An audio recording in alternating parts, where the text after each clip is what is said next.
Okay, welcome back to some more Dungeons and Dragons.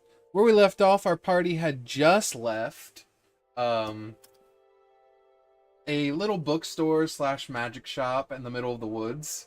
They had gotten back into the mouth of their giant space whale, and this is what this looks like if you're not currently connected to the campaign.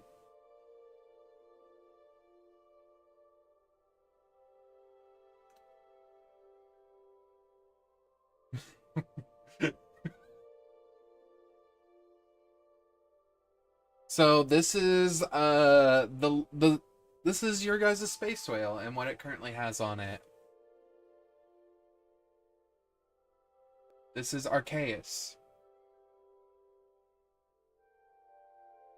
Technically, this was supposed to be the internal inside of the space whale, but surprisingly enough, you can't find very many good internal space whale maps. It's just not there. So this was the second. I did type in Pinocchio, and all it would give me is fucking Monstro, and I'm like, I'm good. But yes, this is where our party left off, but we realized we're missing someone. So let's pause and fast forward to the future. Nah, you don't. But, Rook, this is where you are. As you come to on a stone platform that you had been sitting on, you kind of look down at a reflection in front of you. Rain is falling. Street lamps are lit. And you're in a very industrialized city that seems to be a mix of like magitech and arcane technology flowing through it. But I will also let you know, you don't hear any whispers.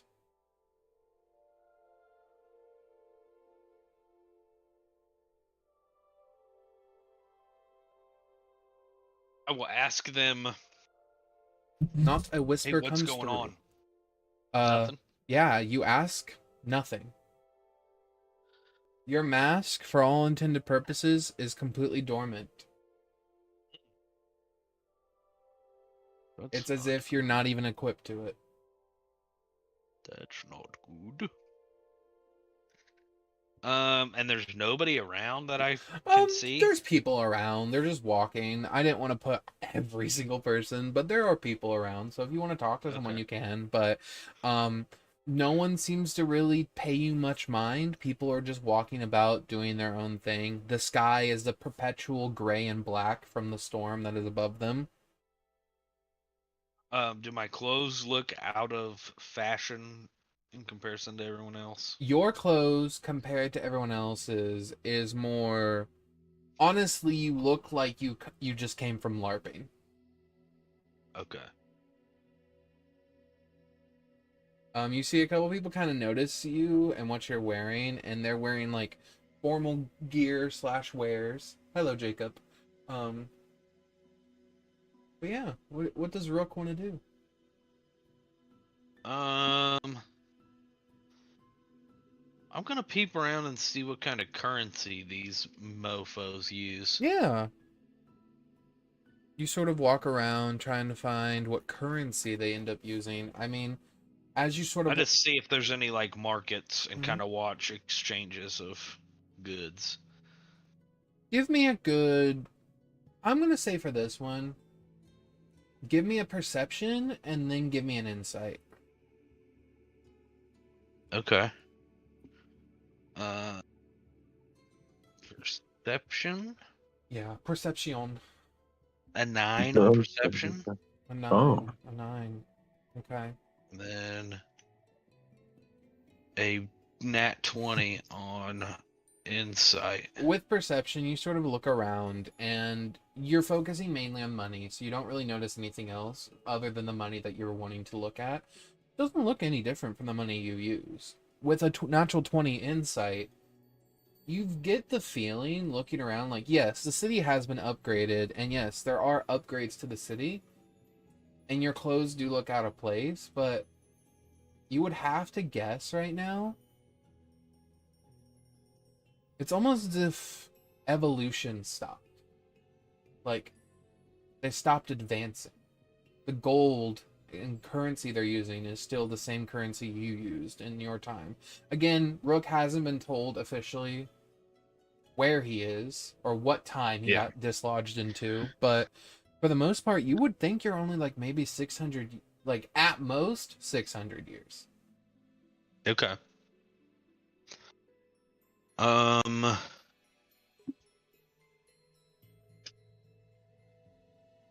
Now, you could ask someone the year if you want. Yeah, I'll ask the guy at the market where I was at. Okay. What the date is today.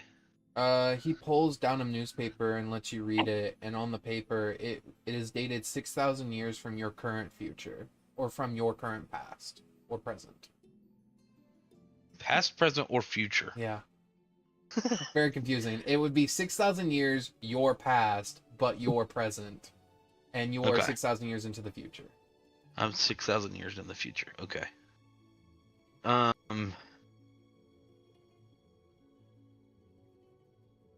guy that hands it to you is like, he's some blue-skinned person. He looks like he has like some gills going down his neck, and he's wearing like some nice street clothes, and he's just sort of working behind his newspaper shop.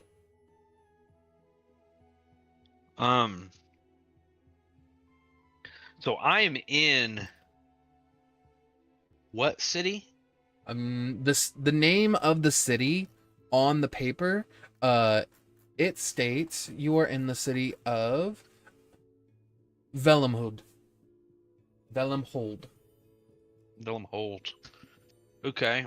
And is there anything around me that I recognize where I might be able to see what this place was called when if I recognize this place from my time? Yeah, go ahead and give. Sorry, could I hear the name of that city one more time? Velemhold? Okay. Okay.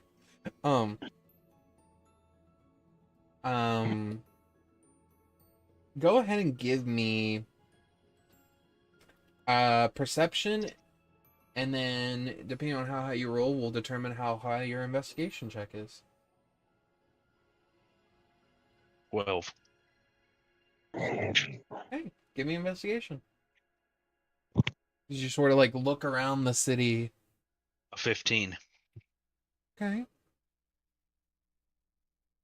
You come to a plaque, and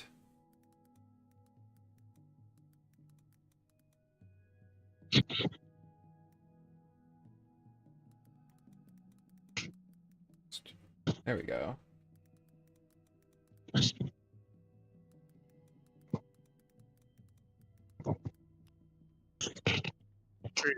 As you sort of look around and attempt to find something that would tell you anything about this city, you come across a plaque.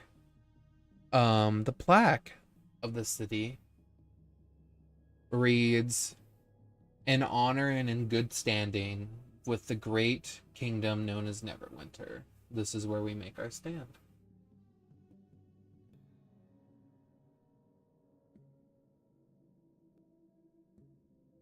Okay, so this used to be Neverwinter. Mm-hmm.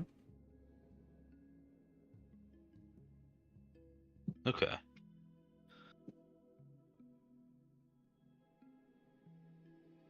I will also, with decently high investigation and multiple perception checks in, you haven't seen a single temple. Which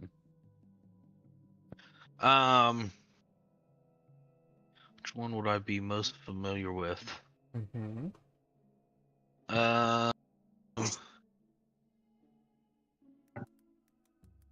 I feel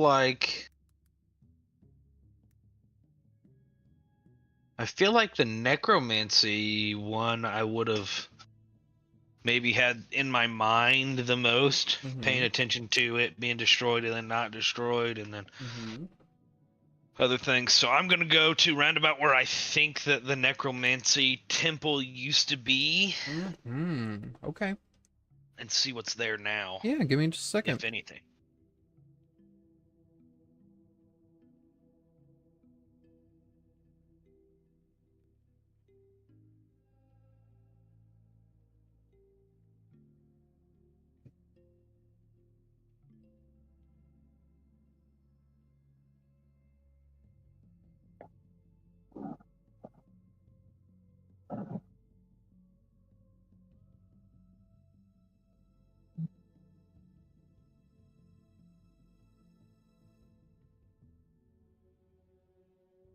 Go. You end up in the crematorium and naming vault. Oh, there's like a there is a place that's there. Mm-hmm. This is like a split map, so it's like 4 different locations in one map. So right now Okay. you end up in the crematorium and name vault. As you sort of look around, you can see massive machinery over where the Tower of Necromancy used to float in Neverwinter has now been reduced to crematorium.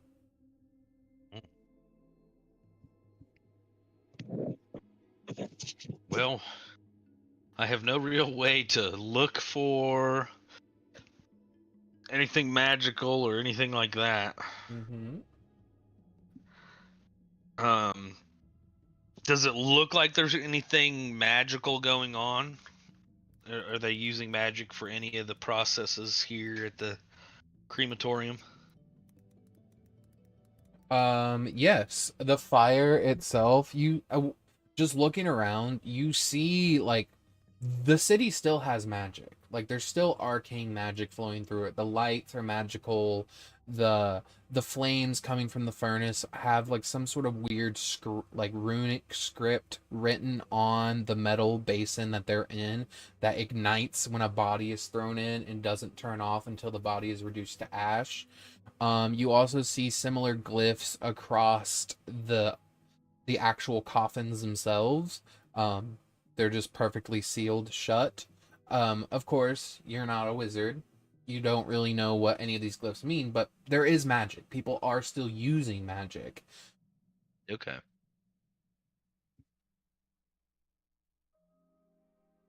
Okay. I guess. And you said none of the temples are there, right? There is absolutely no temples at all. Oh. Was the tavern was in Neverwinter, right? Mm-hmm. I want to go there. You walk to where the tavern used to be located. You end up here. And I shall reveal what this is.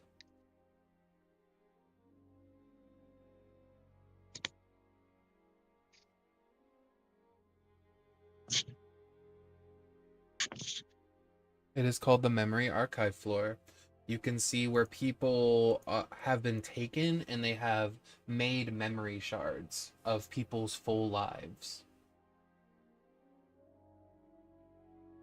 Is there like people actively working here? There's a couple people working, a couple people not. No one really takes you any mind. You've noticed that like no one's asked you any questions. No one's reached out to you. No, they're like you've passed guards and you may have subconsciously have hidden from said guard, but they haven't actively tried to pursue you. No one has tried to pursue you. Okay. The memory archive people that are working there. Mm-hmm. I'm gonna ask.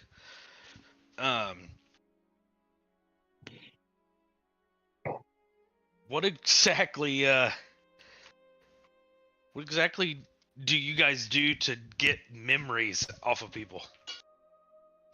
Someone just sort of turns to you and he sort of rubs his eyes and says, the process is very simple. If you're wanting it done, you just simply walk into the chamber up ahead and points to the 2 large metal doors up the staircase, and you will be submerged into an ectoplasmic surface that will then slowly begin to read and digest all of your thoughts and memories and personality, and then it will crystallize into your memory crystal. At that point, the body is left brain dead and is then cremated. Normally, people that are about to die do this process. Oh, I see. And then what do you do with the crystals? You just have them here? They are, I mean, the memory archives are a library. You are free to read any of the memories. And so I can go up and is there a way to like Are you maybe wanting to find a search the specific database? person? Yes, here. He sort of just walks over and slams a computer down and says, just type in the name that you're looking for or as much information as you can. Do I understand the concept of typing in the form of like maybe a typewriter? Yeah, yeah. So, and then 2, do they use the same language that I used? So I will say the typewriter is definitely in common. So there's a bunch of letters that are definitely in the common alphabet, which you would definitely understand. As for how it works, you have absolutely no fucking idea. I mean, No, but I know how to type. There are typewriters. Yes, there are typewriters in the world you come from. Okay. There are printing presses, so. Okay, but this thing has like a screen.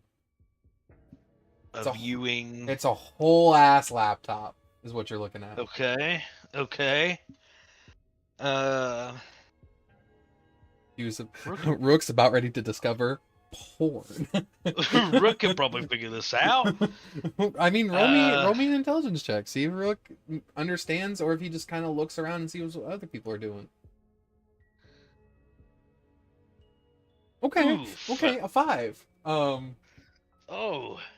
You take a minute. You sort of type in a few buttons, and the computer goes beep beep beep beep, and then it stops. You see the guy sort of turn over to you and say, "You need to make sure you mute yourself."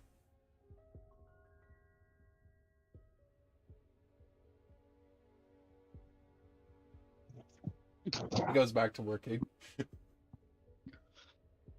Well, that's my attempt to mute myself there. Okay. You just cover your own mouth. I just keep You go ahead. Like your dad using a computer. One finger, one button at a time. One finger, one button. Good old woodpecker. Go ahead and roll me an investigation check as you begin. Is there something specific that you're wanting to look for? Yeah, as I start to figure out how to use it more, I'm going to search each of my companions' names. 15.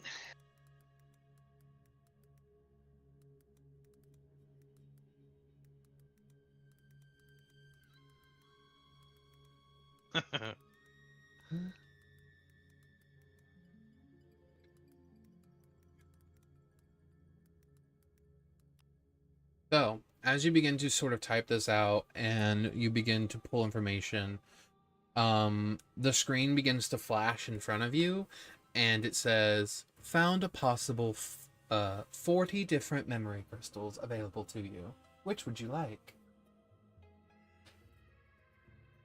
All of them. Understood. Which one would you like to start with? The Severing. Party member 1, Simour. Party member 2, Gideon. Party member 3, Bjorn. The earliest memory from Simour. The earliest memories we can provide from Simour are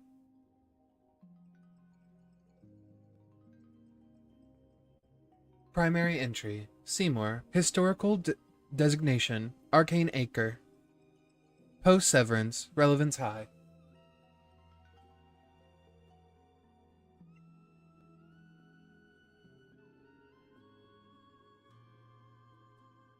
There is no death record. Okay. Sorry. Subject methodologies persist beyond individual continuity. Simour is a method.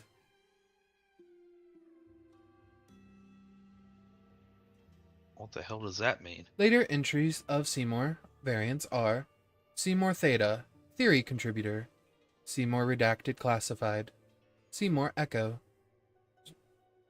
Distributed Authorship.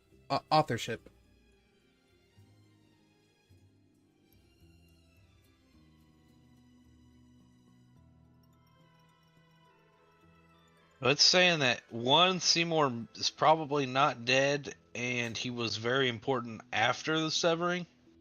Early Is that Arcane, what I'm understanding? as you sort of like read more, it says early Arcane disaster mitigation protocols, final stabilization in spell collapse zones, and transition from divine failsafes to self-correcting arcane systems.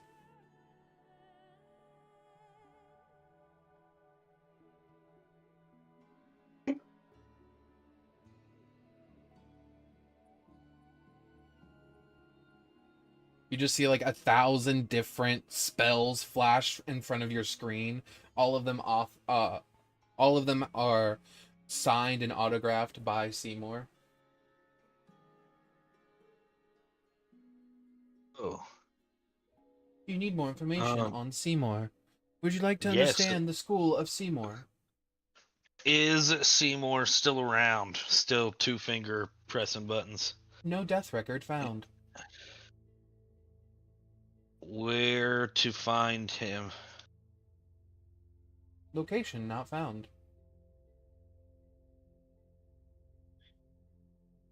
Okay. And I'll do the same thing for Gideon and for Bjorn. For Gideon, you find primary entry, Gideon, Arcane Sentinel Initiate. Gideon's record is plainly finite. You find early life, exceptional abjuration work, planetary defense contributions, and the incident, the Aether Breach Containment. Gideon was part of the last generation that tried to preserve divine style protections using arcane means. He didn't fail. Refused escalation.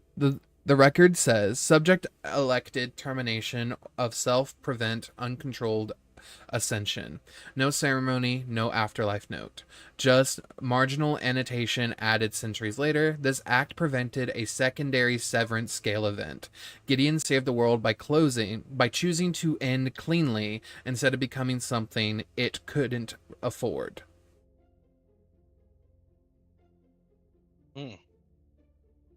Well, Gideon's like, gonna write that down. Mm-hmm. Bjorn, as you read Bjorn's file, I want to preference this because what I'm about to read to you, I know what it is. Rook, you will understand as you read this file is wrong. It does not match up to what you know of Bjorn. Okay? Okay. So as you read this, Bjorn's file is wrong. Not missing, not redacted. Contradictory.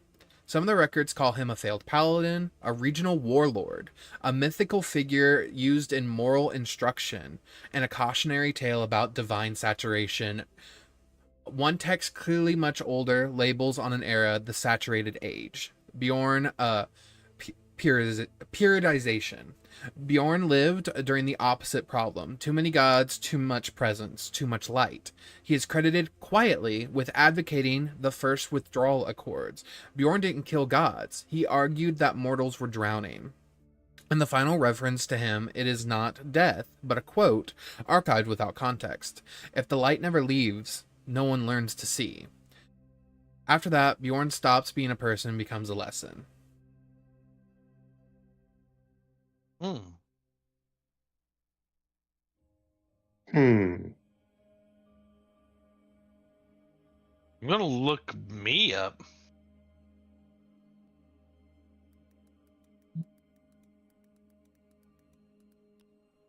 As you begin to type in yourself and begin to look up yourself, I have a question for you, Rook. Uh-huh. Which name you type in? Your full Rook name? Duskmantle. No. Oh, okay. Rook Duskmantle? All that comes up is status unresolved.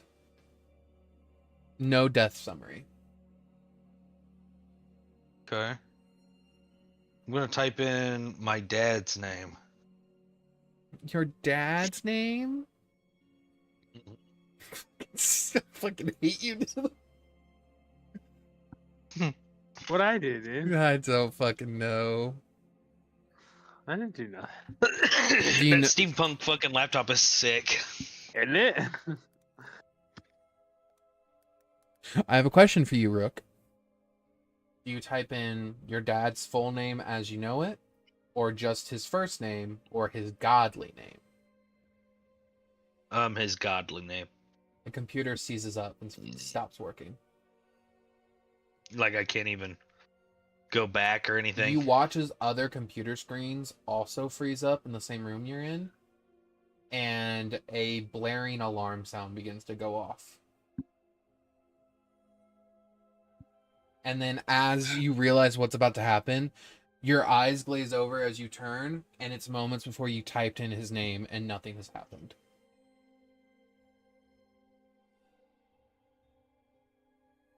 Like time just rewound? What are you talking about? It never happened. Okay, so do I have the memory of that happening? It's like a dream. It's slipping.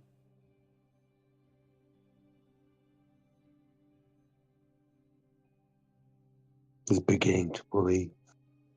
I'll do it again. The same event. But oh, hold on. Yep. I'm holding. What is your type? What is your dad's godly name? Do you honestly know it, or are you just typing in Tali? I'm just typing in Tali. Okay. I will type it in again, but let me see what I've got here. Do you need the full title again? Yes. Okay. Please. Don't forget, it's this. You share the same title. It's just where it says fifth, yours is the sixth feather. So it would go Tali, the fifth feather, and so on. Yeah. Okay, yeah. So I'm gonna type that whole thing in this time then. Okay, you type in the whole thing. The terminal. And yes. before I hit enter, Mm-hmm. I am going to Hide behind a barrel.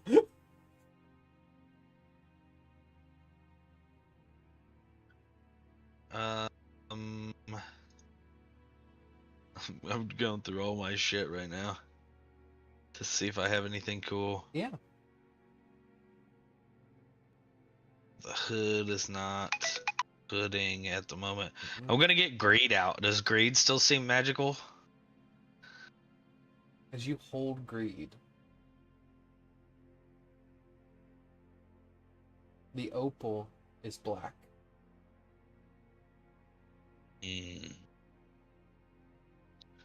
This is very, very not good for me.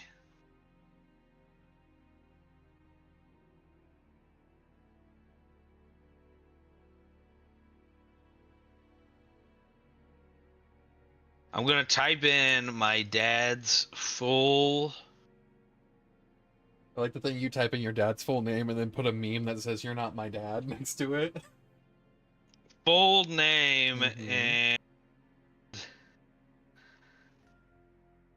then need assistance. His full name and then just put need assistance and see what that does. The computer seizes up. Surely to God a computer So can call out. the computer seizes up, and then a record appears, but locked. You cannot read anything other than the name you typed, and it says, "Bloodlocked. Family designation required. Please provide familial sample." And you see like a sort of like circular device comes out of the laptop, like a sort of like a dish tray, waiting to accept any sort of material to show that you're family.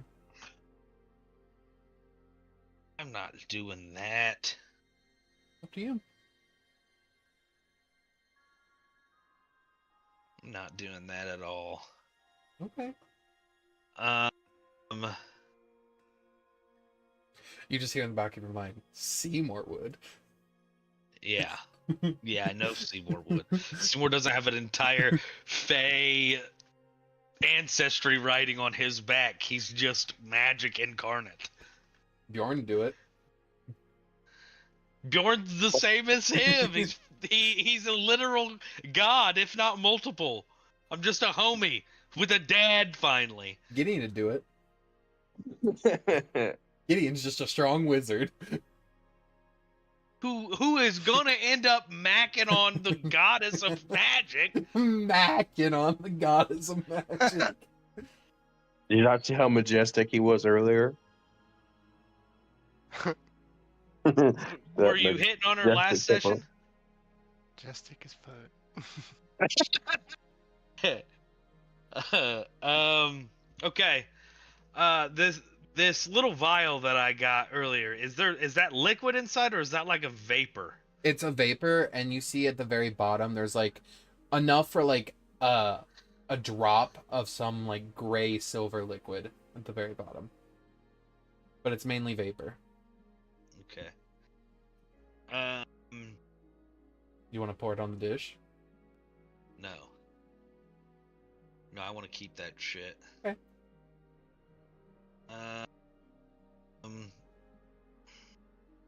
You hear the computer repeat again. Familiar material required. Bloodlocked. Wait. Wait. Bjorn just appears on your shoulder. Do it. Do it. I gave into the dark so many times. Do it. No, I'm not gonna do that. I'm gonna Okay. shut that little tray. Yeah, you just kind of push it down. I'm going to. The record deletes itself since you did not comply, so now it's just an empty screen where you can start typing again. I'm gonna type in.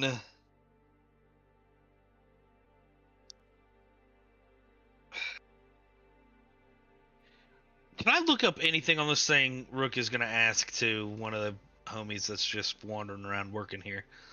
Yes, there's no restriction on really anything. Is there something specific I can help you with? I'm a No, librarian. I'll see if I can figure it out. Thank you. Rook, give me a perception How check. to bypass bloodlock on Rook, files. give me a perception check. Okay. You got the model number of this bad boy by chance? Maybe a 1-800 number? I got a Michael Schofield the fuck out of this thing real quick. What'd you say, perception? Perception. With advantage. Sorry. 14. Dirty 20. You notice as the librarian turns around, you hear the jingling of some metallic keys around her belt.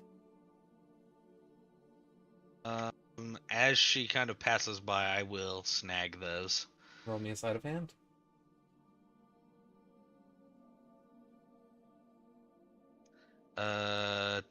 28. Yep, becomes a 28. Ooh.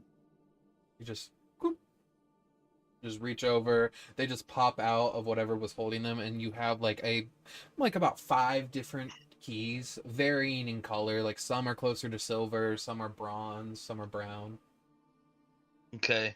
But do you actually type in how to bypass bloodlock? No, if she's got some keys. So did I see? Is this just digitally bringing up the information from those? Yeah, the actual memory crystals are on the other side of the metal doors where they told you they were. Okay. That's what I thought they said. Okay.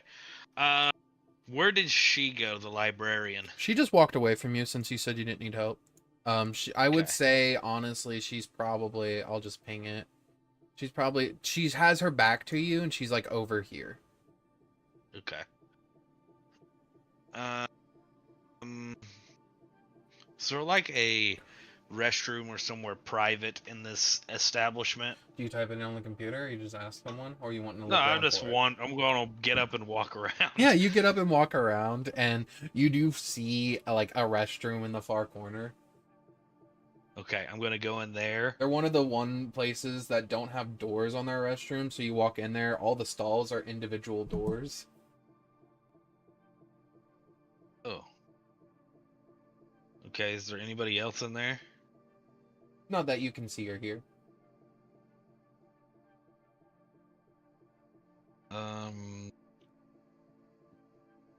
Is that? Oh, that's through the hood. Fuck.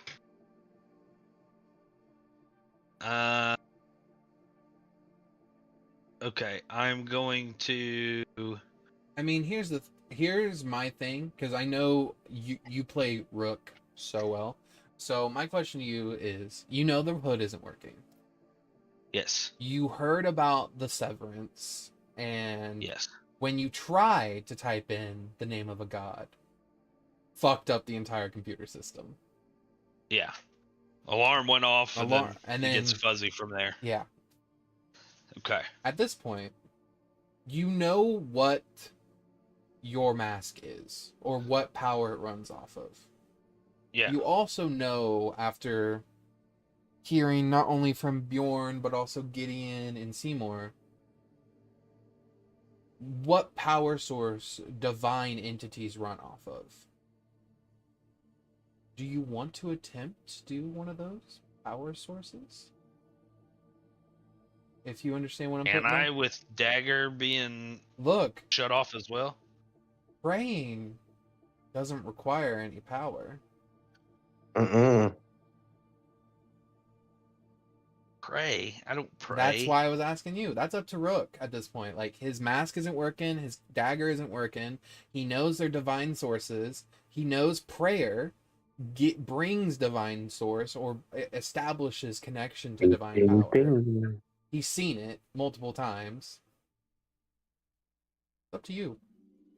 But you're in your own, like, solitary, like, stall. Okay. I am going Written to. on each and every one of the on the toilets says the porcelain demon.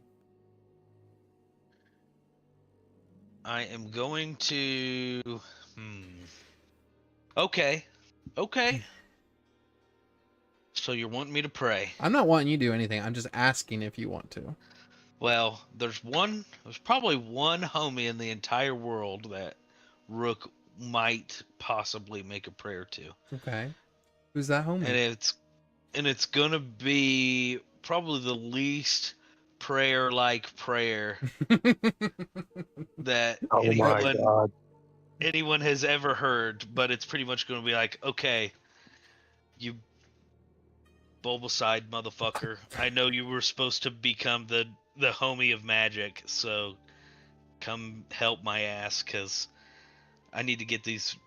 I need to get out of here, and if I don't get out of here, I'm gonna be big heisting to go steal these memories. He's laughing so hard. Man.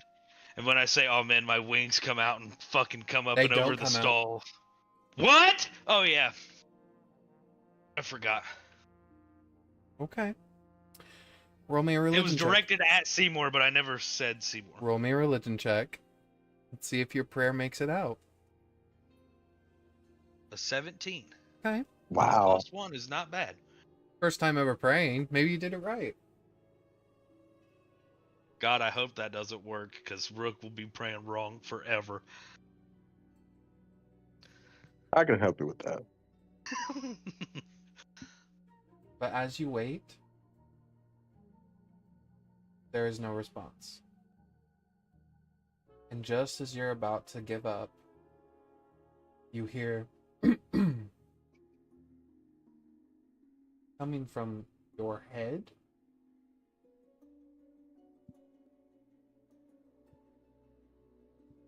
A whisper?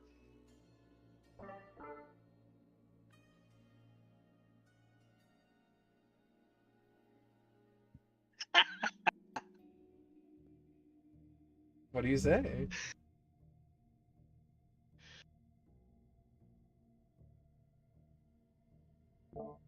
What do you say?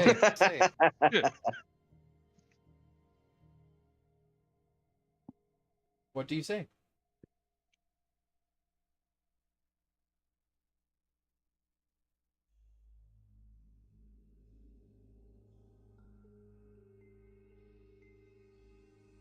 Waiting on you, Rook. What do you say?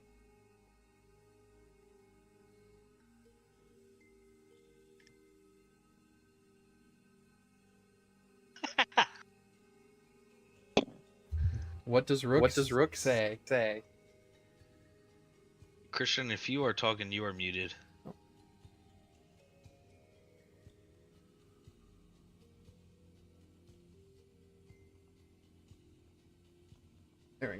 What does Rook say when he hears the coughs? Uh, And if you have Toby muted, go ahead and unmute him. okay.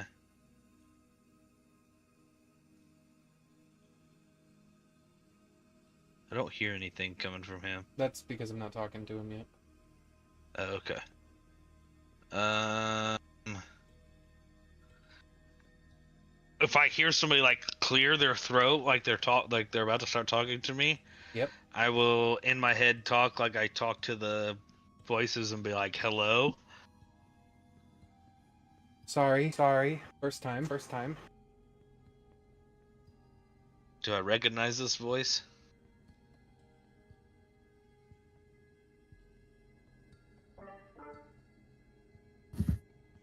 You begin to hear the voice distort a little bit, and then you do end up hearing, okay, Okay, got it. got it. Who is this? I'm the last one. I'm the last one. You're what?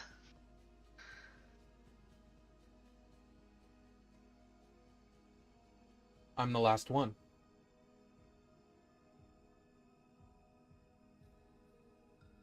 The last god? Yes. Yes. Okay.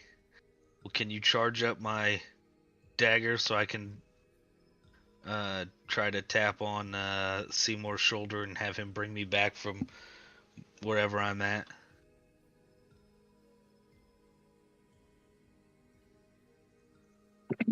That's not That's not how I work, how I work or what I or can do. what I can do. Okay, well, can you help me get it charged up then? Like, lead me in a direction to magically reawaken these things? I can give you a I quest. can give you a quest. He can what? I didn't catch that. A quest. A quest. I can give you one. A can give you one. quest? That's what they're called, isn't That's it? what they're called, isn't it? I guess. Look, I'm the last Look, god, I'm the last god. so I'm kind of just So running I'm kind on of just fumes running here. on fumes here.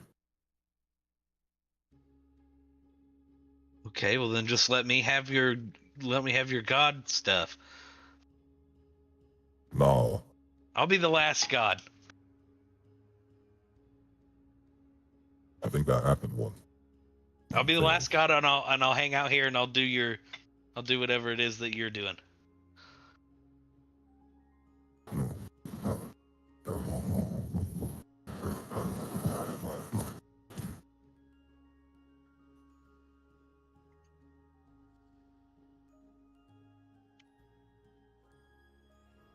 The dogs through the voice changer was wild. Yeah, I it didn't was. hear 'em.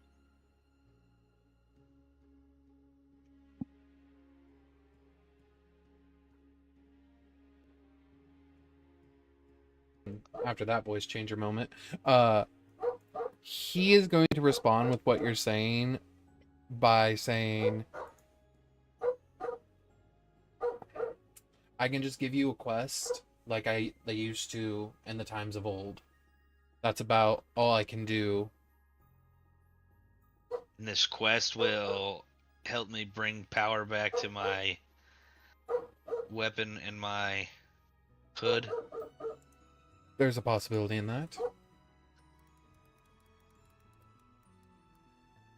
Okay. And is your name just the last one? The god sort of responds and says, I am the god of witness, not the god of prophecy. I am just here to make sure everything is written down.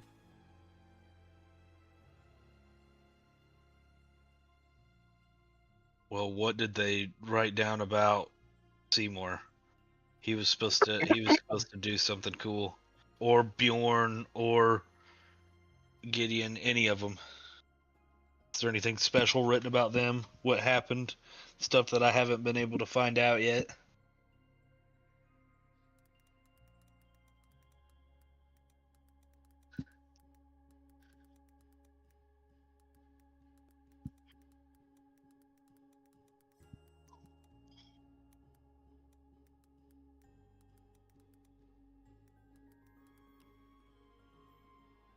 As his god sort of takes in your question, he looks at you and he says,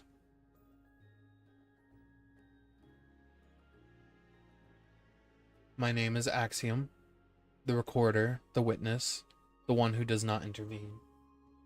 I have only ever talked to a mortal twice, such as yourself. Once in a forgotten age, long, long, long time ago from your timeline. I helped him see that he was more than just a person that survived an onslaught. He was a beacon of light and hope. And now I talk to you.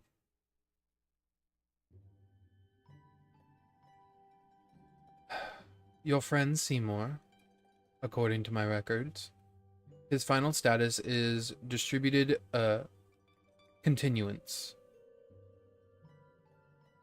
Simour will exist for as long as there is magic, and for as long as there is magic, there is Simour.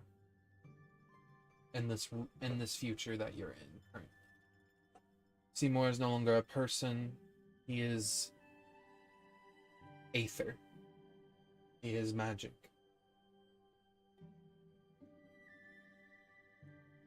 You are in a realm where the gods were severed completely and wholly from all intervention within the material plane.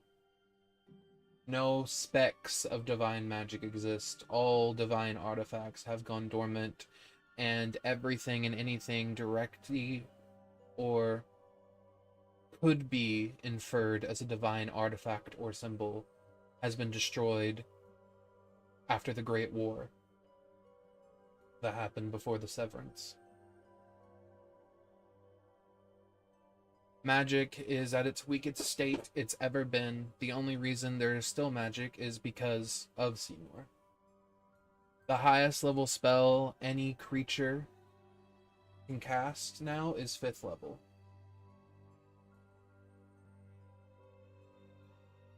And that's on good days. Your friend Gideon, his status is he is entombed. And cannot. Entombed in what? The glyphs he made to protect the world that you're breathing air in right now.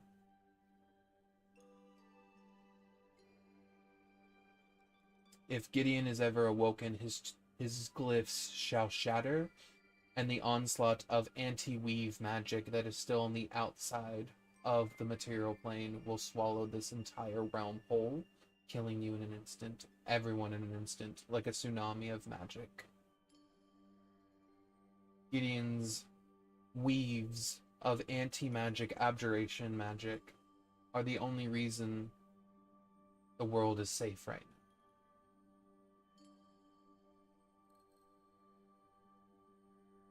And what about Bjorn?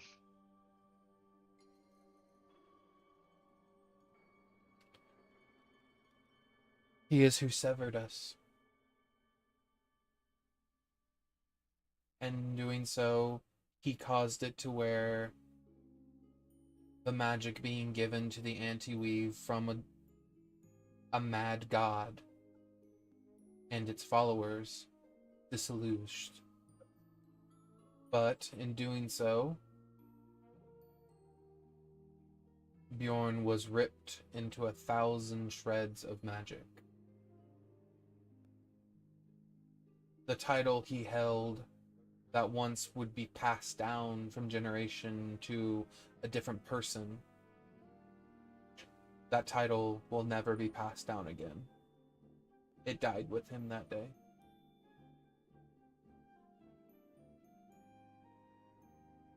And so everyone had these all-important world, universe altering events, and I got sent to the future just to witness it.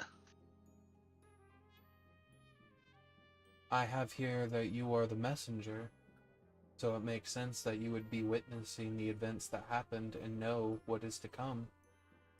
You're the oracle of your group. And so I'm supposed to go back to my time and I don't have any record hit of you him. returning to your time. Then what am I supposed to? How am I supposed to? How am I supposed to relay what's to come if I never make it back? Would you like to hear the quest that I'm willing to offer you? Sure. This quest isn't to empower your dagger or your mask, but it is to find a feathered pin. Okay. This pin is said it can rewrite fate.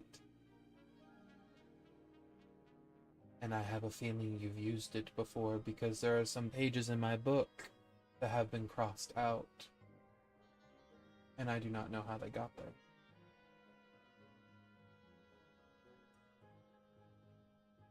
Let's see.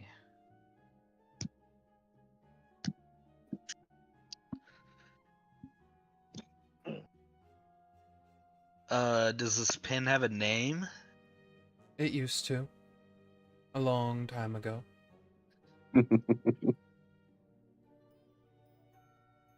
What was the name? It was created by another god that fell and saw the light again.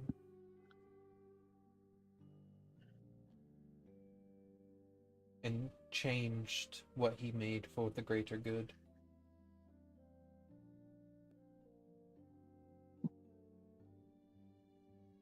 And just whatever you write happens. Put some feeling into what you write, at least. But And it yes, doesn't have a name? when you find it, I'm sure the pen will reveal its name to you. But its name has been lost to the eons that it was created. But I can Okay. send you a map so you can be on your path. The pen is in the city that you're in now. Actually, you're in one of the only cities left in your entire realm.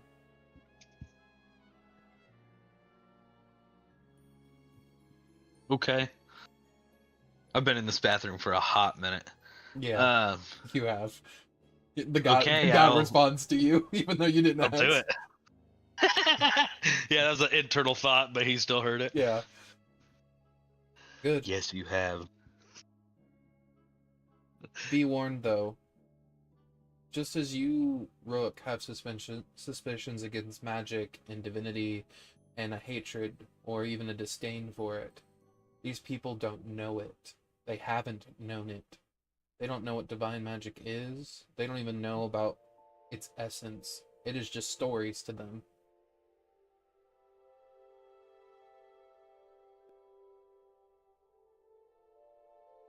So, okay. So if I'm asking questions, treat it more like a fairy tale than anything else. Yes. Okay.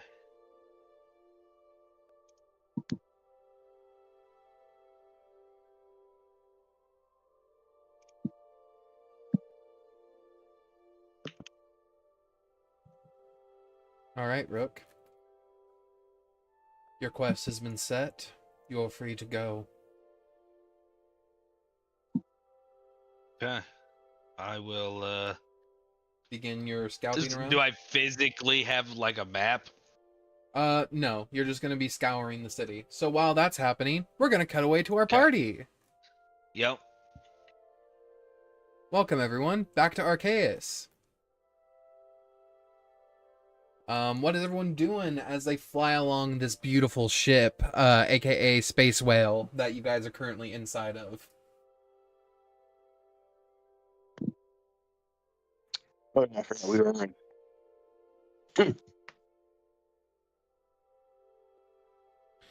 You guys have a total of around about 3.5, 3-ish days, depending on how fast Arceus can move, to make it before you guys make it to the new continent. I just had to take a space whale to the new This is continent? Arceus. This is the demon that you guys converted into a celestial. We didn't Oh. have to. It just was what happened. You're also in the future. Shut the fuck up. Does one really have to drive his Cadillac, his Mercedes, his Ferrari? Tyson is going to look This around guy and be like, understand. I've never been inside of a space whale before. Do they all have like internal houses? Don't know, buddy. I've also never been in a space whale. Oh, well, This is Master the first for Seymour, me. what's the first spell or magic I should learn? I am so interested. Inside of a well. I mean, is it not a magical whale? Great. I think it's probably safest to wait until we're on land to start teaching you magic. I don't know what happens if you blow a hole in the side of our space whale while we're flying. That's completely fair. I understand. I'll teach you something fun when we get to the ground, or I'll try. I don't. As he's talking, you see the simulacrum come around the corner, and every time you look at him, you see your dad every time. He just looks at you and says, "Damn, you guys get free Pretty rent? nice, You guys get rental property in here?" Maybe. Hmm. I'll have That's to ask a very extraordinary question for you to ask. you. Oh, Seymour, let's not have Gideon do the same thing he did to me first time he tried to show his magic off. Yeah, we're trying not to blow holes in anything for sure, especially not living creatures. All right. Well, I'll take Tyson and make sure he doesn't blow anything That would up. be Come bad. on, Tyson. I You three are just sort of left alone. Is there anything you three want to do? It's basically 3 days of downtime that you guys have in the space well right now. So is there anything you guys want to accomplish? You want to attempt to try to do? If not, I can just skip through the 3 days. You guys just let me know. I know some of you messaged me. Just go ahead and tell me. yeah. So Floor. what would you like to do do? we get a long rest in this? Yes, you can definitely. 3 of them. You guys get 3 long rests. So don't worry about that. Is there anything like Bjorn would like to accomplish? Like, is there anything Bjorn wants to attempt to craft? He wants to try to pray to his god all 3 days. Is there anything specifically he wants to do while he has this downtime? I think he'd definitely be praying and trying to perform a aspect of Mm-hmm. making holy water. Okay. Okay. You sort of find your water and you begin the act of making holy water, and then you sort of, not to burst your bubble, but you get to the sort of realization that you're inside of a holy whale and its saliva is holy water. Oh, I was Yeah. trying. Okay, Yeah, I was like- I get what you're trying to do. But you want to try because to I can make create out of nothing. Yeah, you're trying to make your own holy water from your god's domain, not necessarily from this whale, correct? Yes. Okay. So go ahead and give me a religion check. Hit it. 17. 23. 23. As you sort of bow and begin your ceremony, you watch every so often as you place the basin of water above your lantern. Your lantern sparks like a fragment of light as you begin this like ritual, but it doesn't stay consistent. It doesn't fully light. It just keeps flickering. And as you sort of focus on it, the process is slow and it's grueling, but you eventually get like about, I would say, over the course of 6 hours, 3 vials of holy water blessed by you. We had that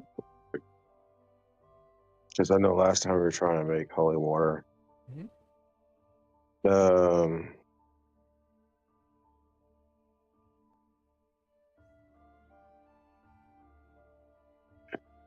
But while this is happening, Bjorn, or sorry, Gideon, is there anything you would like to do? Would you like to focus more on your spells, or specifically those one sets of spells that Mr. gave you that long time ago that you haven't been able to focus on yet?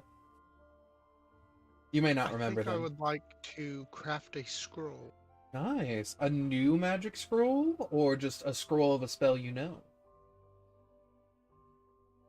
of a spell I know. Okay. You don't want to get a little dangerous? I like to live dangerously. Do you want to Do craft it. Yes, your you own do. spell scroll with your own made spell using some of those very interesting transmutation runes?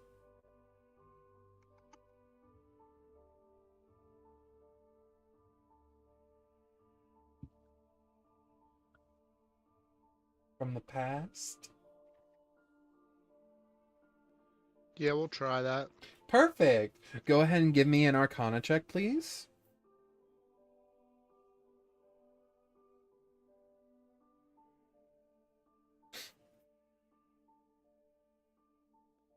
$24. Wonderful. Bjorn, you're making holy water, and Gideon, Mhm. while he's making holy water, you are beginning to write some spells out, and you begin to realize that the formula that Mistra gave you a long time ago, Gideon, that she wrote in your spell book, that you've been solving pieces of, you find that some of the formula is a God, I had the word and then I lost it, but it's essentially an all-around formula. It can be used in almost any combination of magic, and you find by combining it with the transmutation rune, you can start crafting an actual working spell with that Arcana check. As you continue to write it out and craft it, you begin to come to the realization that this is becoming way easier than you thought. And then that's when you feel something crawl up the back of your head. And you get the worst headache you've ever gotten before. Can you Nice. please make me a wisdom saving throw?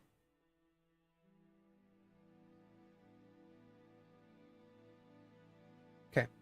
With an 18, you begin to push against it with all of your might. And you have all these memories coming to you of every time you failed, you were put to the ground. When that Oathbreaker came down and just two-shot you. When your gun exploded in your hand twice. That'd be a +5 if he's next to me, by the way. So if it's 18 at +5. He is not It's a next lot to of you. bad luck. When you failed to... Whenever your party needed you, it was like it's weird because like a lot of these memories, you didn't have like the greatest of luck, but they're not as bad as these memories are making out to be. It's almost like these memories are putting you in a bad light, and you start to get angry as you write, really angry.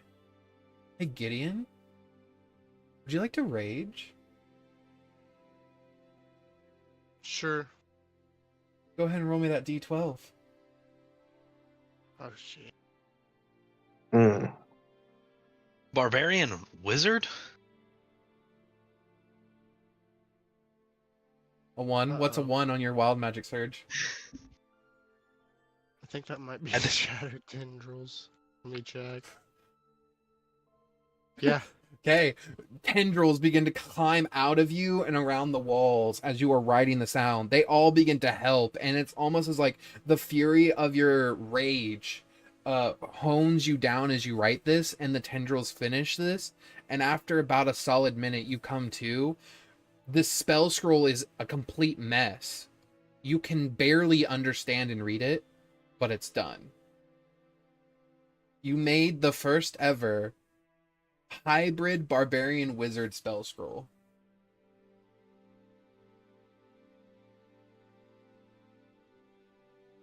You could cast it while you're angry. You can cast it while you're raging. Oh snap. That's really cool. Sad part is, because your barbarian side also assisted you, it's one of two things you don't know. You either know the name of the spell, or you know what the spell does. Which do you want to know before you cast it?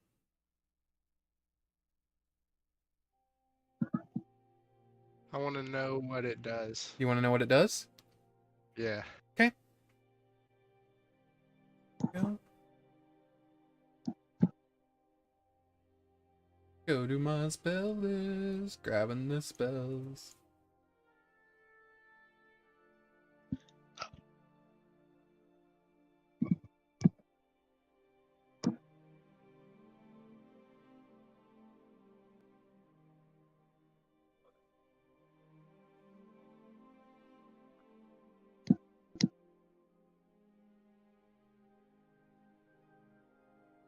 What it tells you that the spell does is it is a biomantic spell that conjures a cage of bone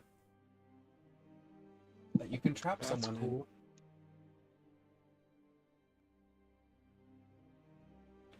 While in this cage, they are effectively under the effects of the hold person until they break free. Nice. But you don't get to know the name of it. So there's that. I'll have to study. Okay, while that's happening, Seymour, what you doing, Bam? As you just hear you hear north of you chanting to like a god and making holy water, and then below you, you just hear "God fucking damn it!" as you hear like a Gideon fucking screaming and intensively scribbling and like loudly scribbling. It's like you can hear it across the fucking world, and then you hear the slapping of tentacles in his room. That's like a standard. Somehow Tuesday night in always Christian. Gideon's room. I don't know how it follows me. I don't know. Trying to delete his search history. I have no idea, dude. It keeps coming up. Fucking. It's like the fucking Dimension 20 meme with fucking Brennan when they clearly got sex toys and put them on the battle map, and it was 2 fucking tentacles, and he just starts playing with them remember that. after they kill the monster. You're like, that's the monster. And Lude's just like, can I hold one? He's like, nah. But yeah, what's Seymour doing by himself? I am gonna try and find a quiet corner away from the scribbling and holy chanting. And don't forget the squelching and like the squeak and like all that, the slapping of like the tentacles. Don't forget that. Yeah, can't. How could I? Honestly, You go to the very bottom of the fucking space whale. Space. Yeah. and I'm gonna get out this goblet that I haven't really had any time to mess with yet, Mm-hmm. and go ahead and just turn on True Seeing and I cast Identify. You turn on True Seeing. The first thing you see is the goblet you hold is connected to a throat that just disappears into nothingness. Horrifying. And then what was the other spell that you casted? Horrifying. Identify, unfortunately. He says, unfortunately. Well, 1 second.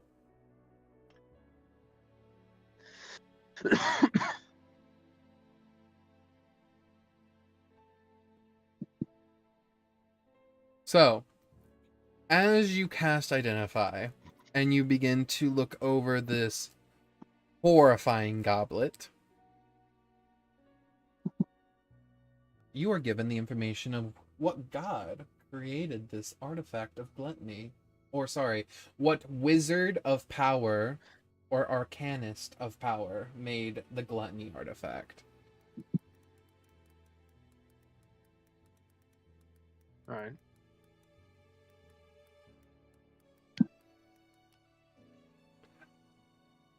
You find that the god that created this artifact was none other than Bakamoris, the consuming hunger.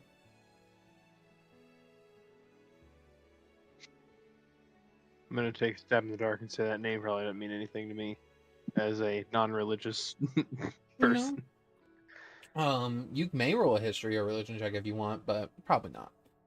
As you continue to get more information on this person, you find that after him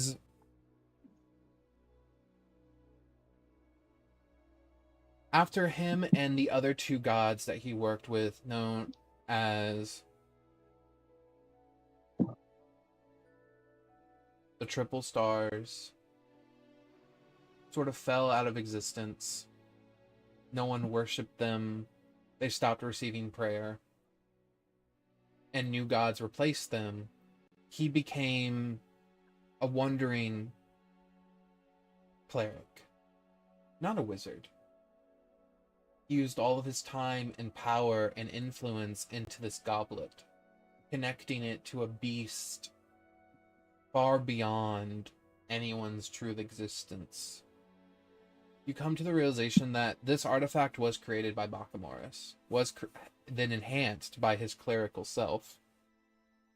But its true power lies in the fact that you are basically holding the mouth of a doorway to a creature called the nuclear consciousness. What the fuck? It is an all-consuming, endless beast that devours whole dimensions until there's nothing left.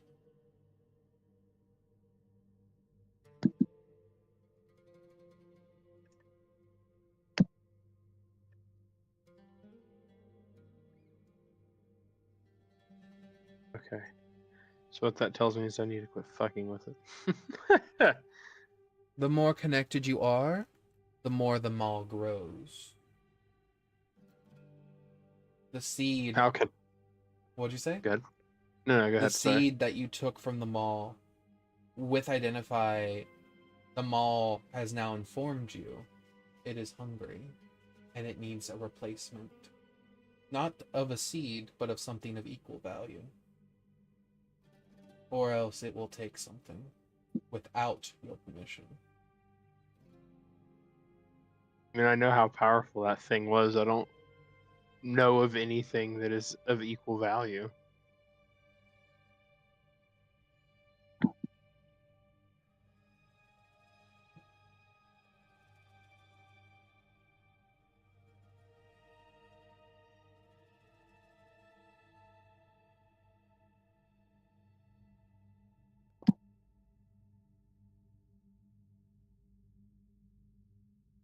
Is it communicating with me in some way, or am I gleaning this information via my... It was via your Identify. If you would wish to try to commune with it, you can. I don't really want to, but if it wants something from me, I need some...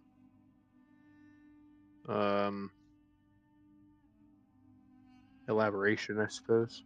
Are you trying to commune with it telepathically? Yeah. Okay.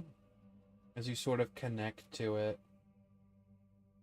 you open your eye, and you're no longer in your headspace. You're in its.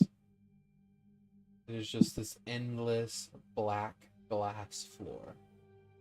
And just beneath it, you see something moving, twitching. And you see a mouth suction itself to the glass and look at you. And you hear the sounds of, like, what Gideon's bedroom. could be words, but it is instead just amplified 1,000 times, and it drops you to your knees, and it's bringing you to the point to where you're almost taking damage, and then you hear it correct itself and says, "I see you do not speak that language. For that I apologize."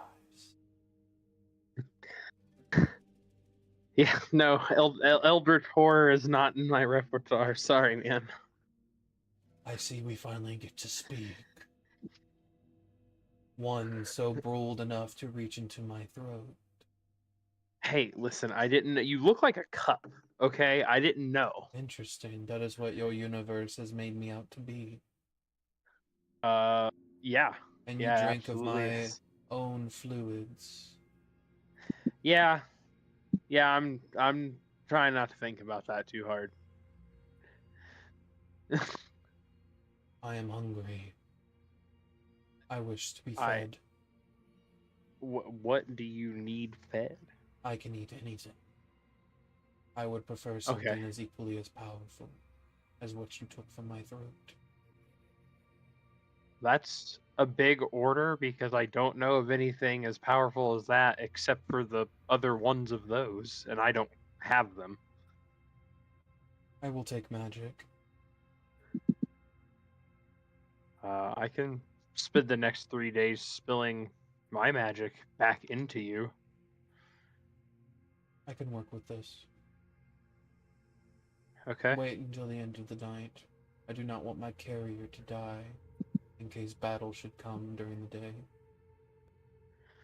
That is ominous. Understood.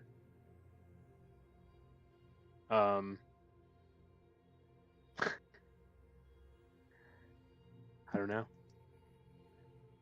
I wasn't expecting you to be a thing,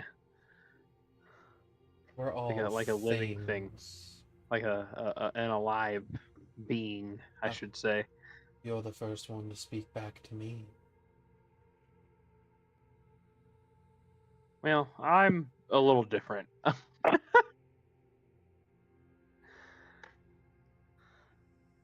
Maybe we can come to an understanding, and you don't have to eat the entire universe. It's a lot to eat. I don't want to eat the entire universe. I am bound by cosmic law to do so.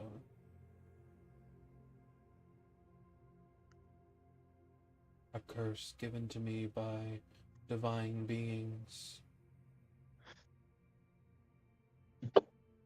Okay, maybe I can work on that for you. I'm kind of good at fucking up what divine beings want to do. This was before your gods? They weren't called gods when they cursed me.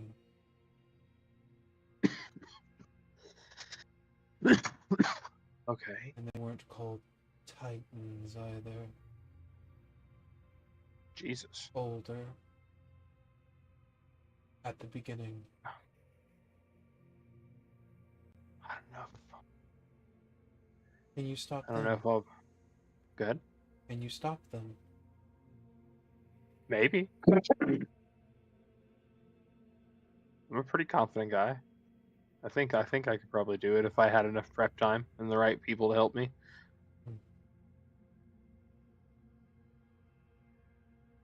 I will be interested to see you fight the Aether beings. Man. They sound scary. I'm not gonna lie. They created everything. Why did they curse you with this? I said something has to clean up the mistakes. But why would Aether beings make mistakes if not for cosmic laugh?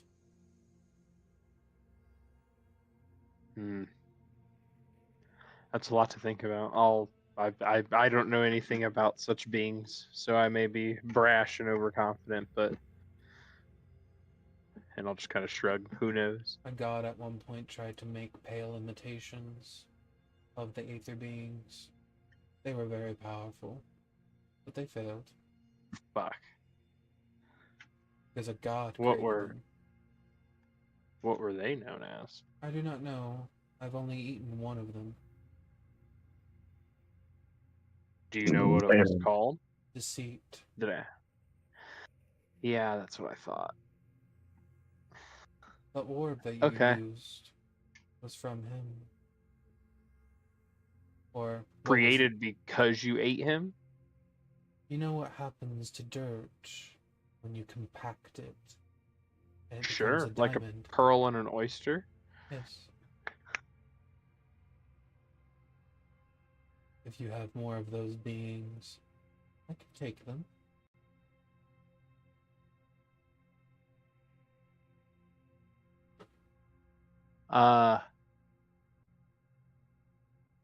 Interesting. Maybe. They were quite Maybe. delicious when he screamed. That's horrifying. Haven't had a sentient food source that could actually recognize it was being devoured in a very long time. Yeah, that was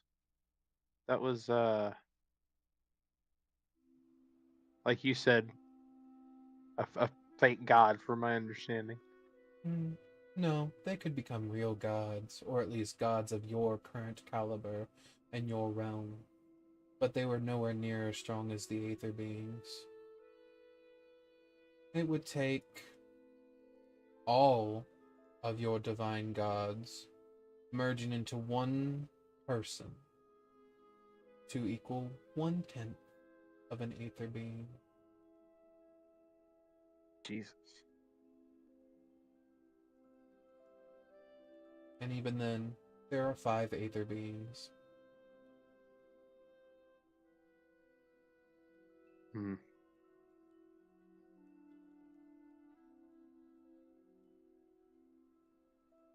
I feel a little less confident. I never was. Confident? And you? Well, that's fair. You have knowledge that I don't have. Yes. I do. I will consider feeding you more sentient beings, but I will uphold my end and feed you my magics at the end of the day as you requested. If you don't eat anybody or whatever the threat was, I can't remember. You take something I didn't give you permission to take. Yes, I was looking at your space whale, but I will take your magic. Yeah, please don't eat the space whale. It was a lot of work to make that thing a space whale. That was a demon. Demons, angels, they all taste the same. That's not my point. I cooked that thing forever. Don't eat it, please. I helped. True. Group project. So, Mhm. unless there's anything else you wish to tell him, he's sort of just letting you go. Yeah, yep, I'm good. You come back to your own mind and you see the mall has gotten a couple more red gems added to it. I will ask you, do you want to attune to it or no? It's a fucking item? It's an item. Do you want to attune to it? Eat it. Man, absolutely not. Okay, that's what I need to know. No, not you. I was talking about eating it. Okay. Absolutely not. I'm not eating it. What? You don't want to become an eatception? No, I feel like I would just. There's a limit, right? Like Seymour will explode at some point. um, I mean, unfortunately, I feel like I almost have to because I've bartered this rough partnership with it to not kill anything. Okay. He will enter your mind and tell you, attuning to my item that connects us wholly. It is not a requirement to feed me while attuned. Sorry, I'm saying that wrong. It is not required for you to be attuned to feed me, or for me to uphold my deal. Attuning to me will amplify your gluttony prowess, but bring you closer to me. Okay. Well, if I don't need to attune to You do uphold not. our deal, then I'm not going to. He does not require you to do so. Okay, then I will not. The first ability I'm you would have chaotic, not gotten, dumb. the first ability I want you to know on this thing is called Hunger Pulse. Jesus Christ. As a random bonus action, random, meaning you don't get to choose when it happens. Right. A creatures within 30 feet all must make a Constitution saving throw or suffer a level of hunger. My God. Speed is subtracted by 10. They get disadvantage on Constitution checks, and they compulsively eat whatever is in front of them that is edible that they can see. That's horrifying. Jesus Christ. That's one power. Its second ability well- in Dormant is Feed the Maw. When you feed an item, an object under 10 pounds, it vanishes. You gain temporary HP equal to the object's weight times 2. Jesus Christ. So Oh, if it's geez. under 10 pounds, the most you can get is 20 temporary hit points. That's insane. Yeah, no, I'm glad I did not attune to that. Yeah. That's too spooky. That's badass. I want you to know though, but yours would have jumped all the way to awakened because of what you Yeah, I just kind did. of figured. I've been fucking with the powers a bit, So so the awakened powers were Vor of Memory. You touch a creature, they make an intelligence save. On fail, you consume their one memory and one skill. You gain advantage on that skill related to said memory for 24 hours. Skills can also include sage crafting, spell crafting, scroll crafting, blacksmithing. Jesus. You can, with this ability, steal access to, like, an example is if you steal specifically the memory of their spellbook from their head, you have their spellbook in your head for 24 hours. And you get That's insane. access to use any of their spells in their spellbook as if you had that spellbook. Jesus. That's wild. Bad things are always very strong. Yeah, you also gain an aura called the Hunger Aura. Any creature affected with a level of hunger must make another Constitution saving throw within 10 feet of you, with disadvantage -4. It's got anti-paladin aura. They gain an additional level of hunger for each round they fail within 10 feet of you, becoming more and more monstrous, devouring anything around them. Regardless of Edible or edible. not. Regardless of edible. Jesus. Everything's fucking ravenous ghoul. Mm-hmm. And the final one is obviously, you know it, you love it, Devour Magic. Yeah, I do know that one. do Once like per that long one. rest, you cast Dispel Magic and Absorb Elements and Anti-Magic Cone around you. If a spell is successfully eaten, you gain 2d6 hit points per each spell. This effect lasts for 1 minute. Good lord. So that's all the abilities you would have had if you attuned. Yeah. Well, it's not too late, but I think World I'm is good. like, I'm intrigued. Okay, Work's like, I well, want that. I will wait until bedtime to speed it like I said I would. Okay. Is there anything else you would like to do?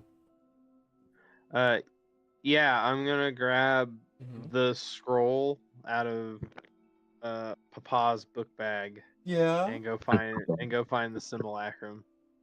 Yeah, simple enough, really. You find him sort of teaching Tyson like a simple thaumaturgy cantrip because Tyson doesn't have thaumaturgy mastered. And you watch as he casts his cantrip, and he's like, Tyson, like this. And you see like a ray of light come out of his hands, and you see Tyson does dancing lights instead. He's like, well, I can do that. And he's like, but that's wrong. And he's like, you don't have to be mean about it. I'm not being mean. I'm just correct. Jesus Christ. And Tyson's like, all right, I'll keep trying. They see you walk in. Yeah. Is this the same kind of attitude he would have had when teaching me, or was he calmed down by that time? So I think it was like it was less like directly mean, and it was more just like, what if you try it this way? Like a slow Same vibe, for sure. Yeah. Like a more guideful teacher rather than just a fucking asshole. I'm gonna show him the spell tube and the scroll tube and ask him if he recognizes it. As you show him the spell scroll, he looks at you and says, "Where did you get that?" From actual you. And I let you take it? Well, you were kind of dying on the floor, so you were just hoping I would get away. He looks at the scroll in your hands and says, that scroll is very dangerous. Well, yes, it is labeled. Do not open. Yes, because some scrolls, you can feel the magic coming off of them when you open them. Interesting. Would you like to share with the class what it is? Or I could open it. I mean, I would prefer if you didn't, but from my memory, as he sort of like takes a moment to look at it, I'm absolutely not letting it out of my hand while he's looking at it. the scroll that you have in your hand has the capability to silence the world.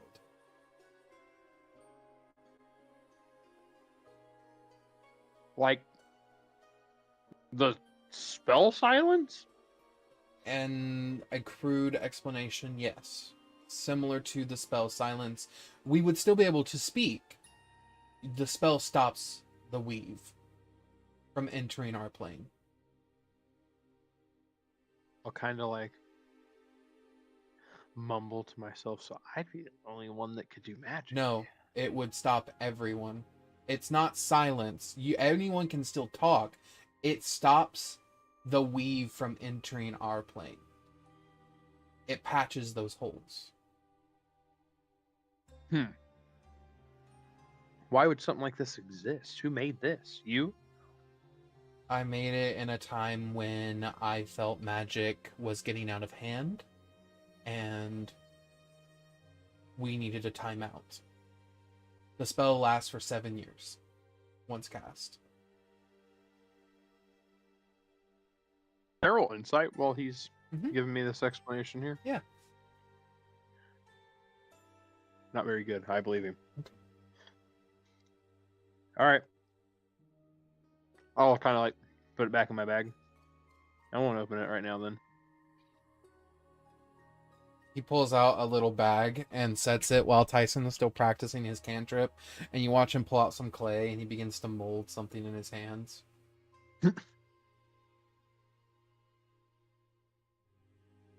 Hey, I took some of that from your house. I know. You're free to use it.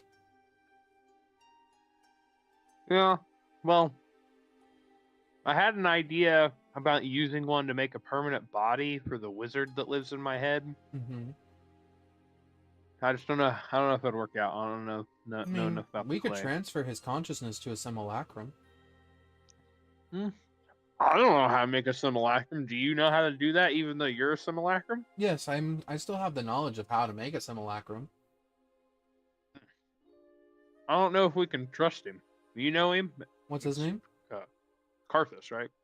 Caius. Let me go to my note. Gaius. Sorry. You're fine. Not too far from Karthus, honestly.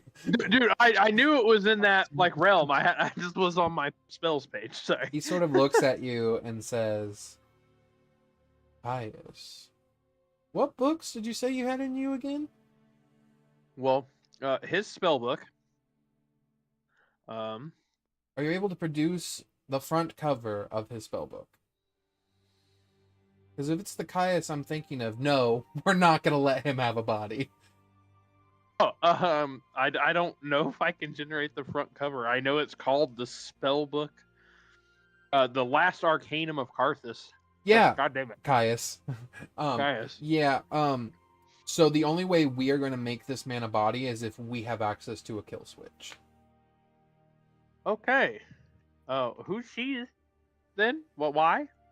So the spellbook that is in you, by Caius, is the last mage of the time of Arcanum.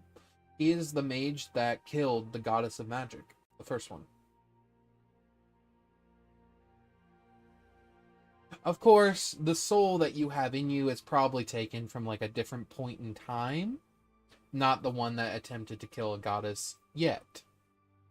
Yeah, he didn't really even seem to understand why his spellbook would be special when I Yeah. spoke to him about it, if I So believe. it's entirely probable that the moment in time that he put his soul into his spellbook, it was when he was still pure and innocent. As any wizard would. But Yeah, for sure. I mean, it could be a nature versus nurture thing. Maybe he Yeah. won't do it. Yeah, right. Well, as somebody who is very fond of the current goddess of magic, I would I think you're right. Maybe we just don't do that. I mean, you could always just make him a pet. Make him a pet? Like I said, you could make a golem and then put his soul inside the golem, and then you could have an anchor tied to the golem to where he can't break it and he can't harm you. And then you also have a kill switch if he gets too big for his britches. Maybe. I like that idea. Fair enough. Do you know anything about? Do you know anything about the Demonomicon or the Codex of Infinite Planes? Yeah, so the Demonomicon holds the names of 25 demon lords. And each, and 3 of their right-hand men.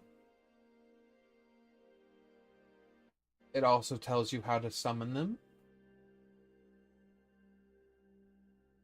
The Codex of Infinite Planes is a map. It maps where every single plane is at any given moment, and if you have the key that connects to, the book, you can, with the book, see what door you're about to open using the key. So, was Dad in possession of any of these books whenever he made you? Yeah, All of them, or yeah, we had possession on all of these books. okay? So why would he use such insane books to create me? Just to keep him safe? I mean, no better place to put them than inside of a Cyclopian, to be fair. But, I mean, yeah. Those books, though, also have the potential for great magic. And also the greatest chance of success. You came to a realization when creating Cyclopians, one of two things. It required ample amounts of magic and ample amount of old books. Not just, it's more about quality rather than quantity. So yes, you may be made out of 75 books, but those are just fillers. Those are what give you form. So the 3 that are in you is what keep you alive.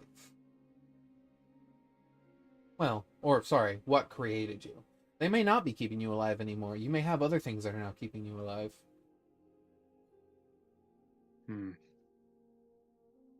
Okay. Well, I appreciate your time. Can you do the thaumaturgy cantrip? Because this motherfucker can. And he points to Tyson. Tyson's like, I'm trying! He's like, no, he's not. Yeah, I know thaumaturgy, and I'm going to cast Dancing Lights. Tyson smiles, and he's like, I knew I could do it! He's just like, this kid. And I don't know. I give him a one-eyed wink as I walk out, dude. I don't know how this The fucking kid was infamous- chosen by the glyphs. Say that one more time. He looks at you and says, I'm sorry, what? Something about the glyphs? He steps outside and shuts the door behind him. Yes, Tyson was chosen by the glyphs. Elaborate? So in ancient times, during the Age of Arcanum, there was these things that I was researching. So your dad would research one thing and I would research another thing. So I was researching the great separation of the planes and why all the planes separated and what keeps us separated. There's these things called Titanic wards. Tyson was chosen to be their next herald. Shit. So if the planes ever crash or break down into nothingness and dissolve, Tyson has the capability to reestablish those wards himself Huh. Yep. So he's quite powerful in his own right, or will be. Will be once he unlocks them. Currently doesn't have them unlocked. But Yeah. they are carved on his skin since birth. Sound familiar? Anybody? Anybody? Everybody?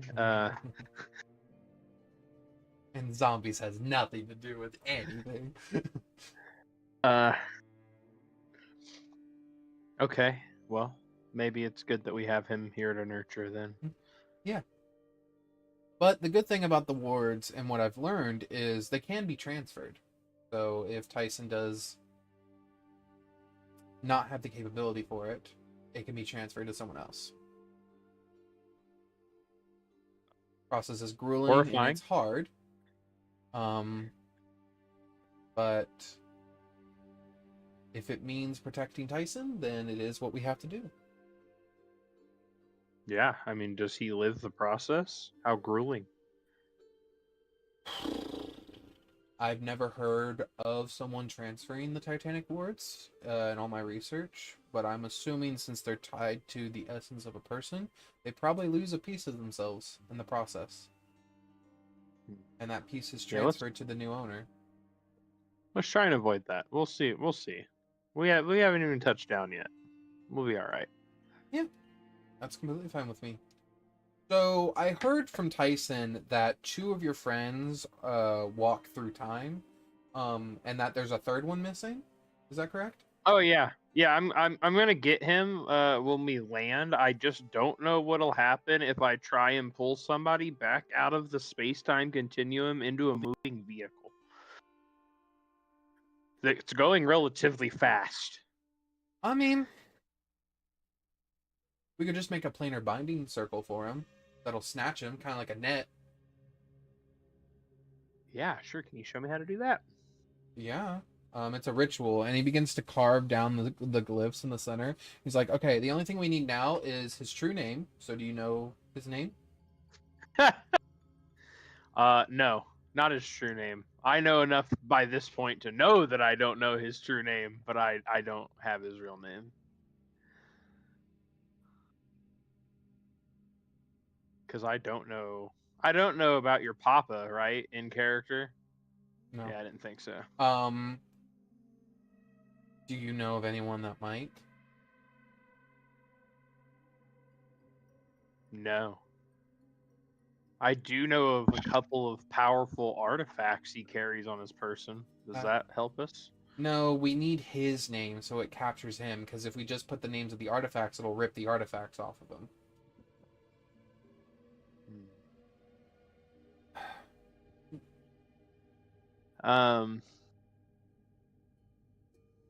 Okay. Well, what if I just get him the way I've been getting everybody else, and you kind of help stabilize me By if it goes pure crazy? unadulterated luck, while you are also standing in a conflux of arcane and divine magic with primordial magic to anchor you, we're kind of not Yeah. there anymore.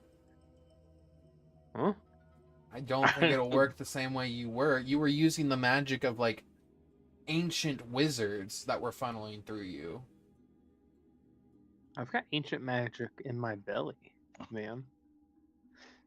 Do you have access to that magic still? Because the magic required to open a time rift long enough to find someone is powerful stuff. Do you have enough energy? No, probably not. Okay.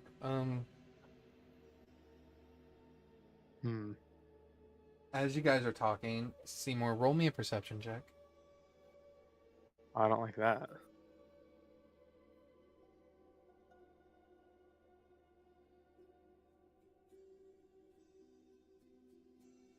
$26. With your true sight still on, you see a sneaky, currently invisible giggle hovering around. What are you doing over there? How'd you get in here? I've been here the entire time.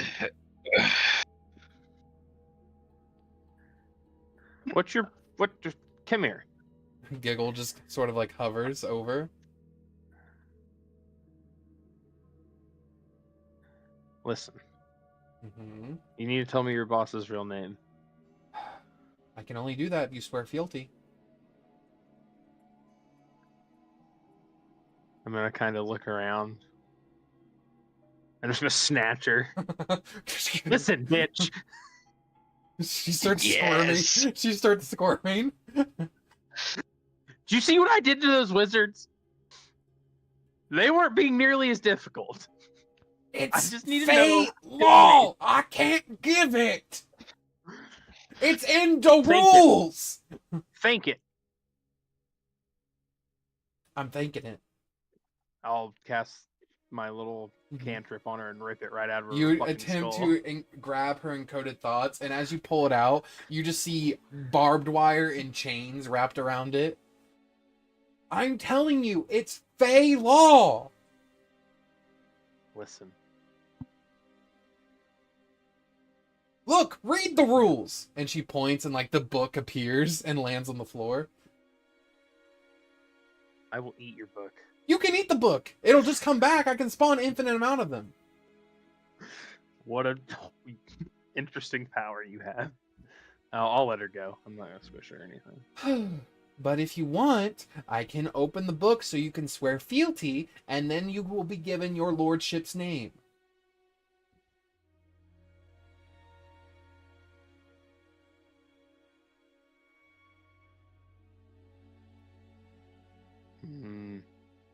No. No, I don't know about that. I don't know about swearing fealty. I'm already in a warlock contract and set to become a god. Aren't you in a warlock contract with his dad? Huh? Giggle sort of like real quick, immediately tries to fly away. Snatch. Roll me an unarmed strike if you're trying to grab her from air, and she's gonna roll a dex save. She realized the moment she gave that up what she did. I don't even know where to fucking find an armed strike on a sorcerer. I gotta make my page bigger. I've got it just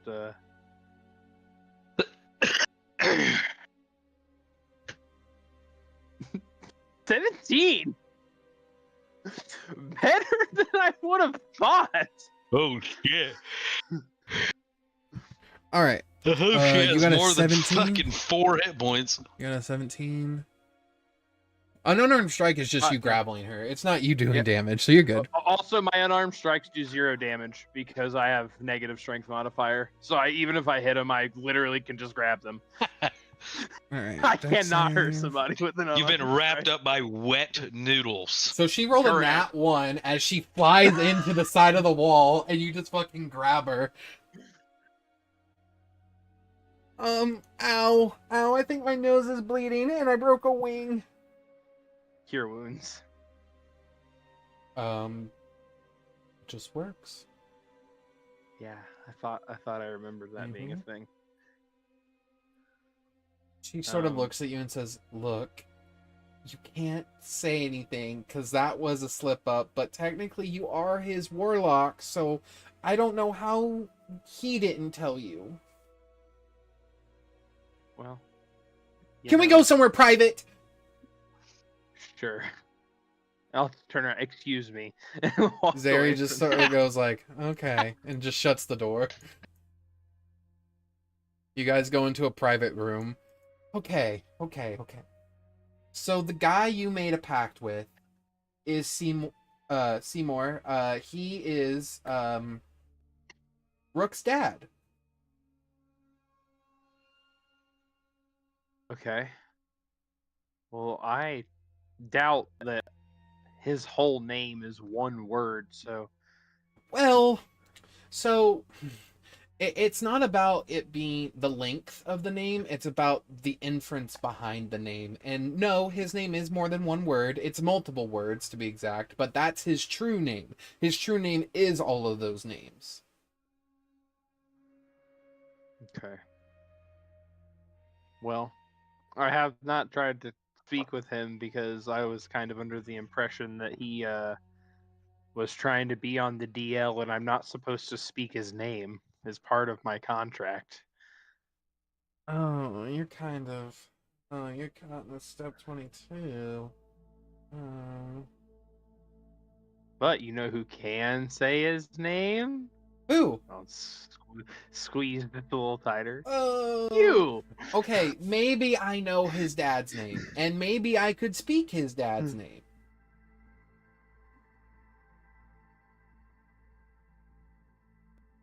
I mean, I feel like there's a but. there's always a but when it comes to Fey names. There's a cost. Okay. I don't know what he's going to charge me for saying his name. That sounds a lot like a you problem. You want your boss back or not? He's not my boss, he's my lordship, and I swore fealty to him. Do you want him back or not? He's lost in space time. I have no magic rocks. I'm working with what I got here. You got to pull your weight. All you've done is stab some people. And Hey, I started a cult. Hey, I started a cult. Exactly. Stop that. It's bad. No cults. I mean, you were raised by a big cult. And look what you're dealing with right now. You want more of this happening? We just died. Rook was also raised in a cult, technically, too, at Thieves Guild. I'm just gonna open my mouth and just like start. Okay, please.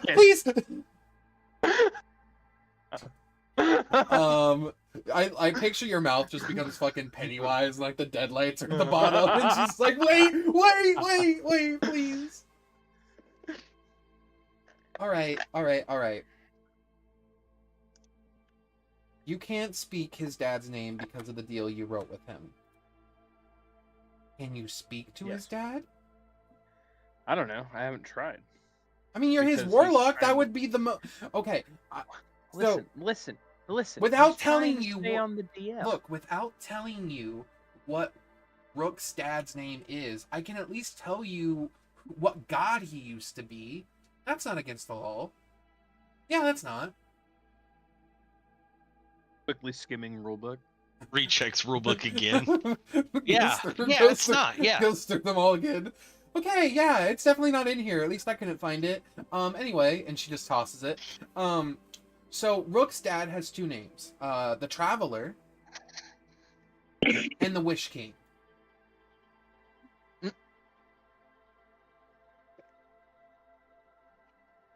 Okay. So Rook's dad is essentially the god of wishes and travelers. Yep. Okay. I will let her go. Whew. And I will I need to kind of reach out like I've reached out to Mistra before, but this time I'll be a fucking raise. focusing on the Traveler. Okay.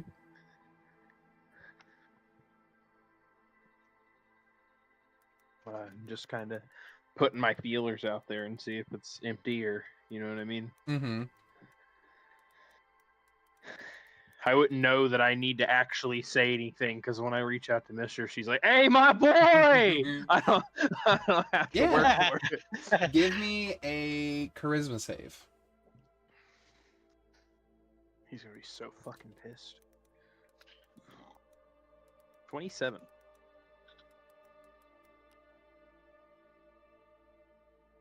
Okay.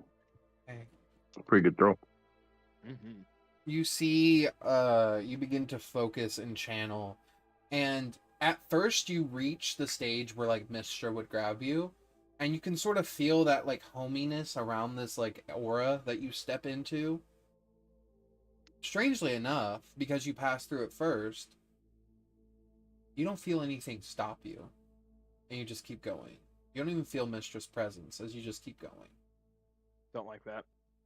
And then you get to like this area where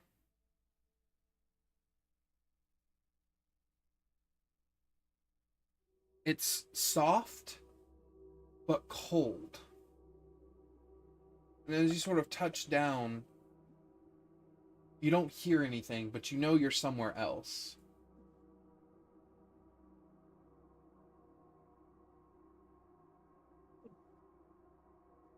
What do you do? I'm gonna call out again to the Traveler and see if anybody says anything or approaches me or anything. You see A man turned to face you that blended in so perfectly with the wall, your true sight could not detect he was there. That's horrifying. And he turns around and you see his hood fall. His face has what looks like protruding sort of like along the sides, protruding like angel feathers out. And on his other side, it's just a normal pale face with red curly hair on one side. And the other hair is sort of matted white gold hair. As he looks to you and says, "Ah, my warlock! Ah." He snaps his fingers and a table grows from the stone and chairs. And he's like, took you long enough to talk with me. Hey, listen, I was under the intention you were trying to stay on the DL, man. I mean, didn't think you wanted me to talk to you. To be honest, that was before I knew I would automatically ascend to godhood just by making a pact with you. So that was a lot more juice in that pact than I realized. Okay, well, are you keeping an eye out? Do you know anything that's going on out here? Absolutely not. I have been fighting my own battles, and you see as he says that, this like creature made of like dark anti-weave like energy comes charging at him, and you watch him pick up a dagger and just like, 1 second, and just fling it at it, and it just fucking banishes it. I've been dealing with that. Super fair. That creature was so probably the size of a great dragon, like an ancient dragon. I was so confident in his ability that I wasn't even scared, dude. Ignore the P on the seat. That's exactly what I was about to say. Well, the short and skinny is. Please, Seymour, you're not short nor are you skinny, so continue. I Remember, lost. I said no lost, lies. I lost. I haven't lied. I've gotten myself in several sticky situations because I've upheld that. Well, do you want to change the rules? No, it's fine. All right, then It's let's not bring that up again. listen, fucking Faye, Jesus Christ. Actually, I'm a god now. I I'm your lost- godship. I lost your son in the space-time continuum. You did okay? what? That's fine. Yeah. Listen, Continue. I've got a way to get him back. Oh, he'll be fine. I need him back. Well, a lot of people need things. You Listen, really? Why do you need him back? Because I feel like it would be wrong to leave him lost in the space-time continuum. What if he's king of the new place that he's in? Then he will probably kill me when I bring him back, and I'll just have to deal with that when the time comes. Yeah, I'm prepared to deal with all eventualities. it's good. I just need to know his name to get him back. Well, his name's Rook. No.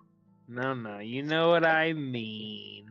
Oh, you mean the name that I gave you that you can never speak that was then passed to him. That name? Hey, you have a great rest of your day.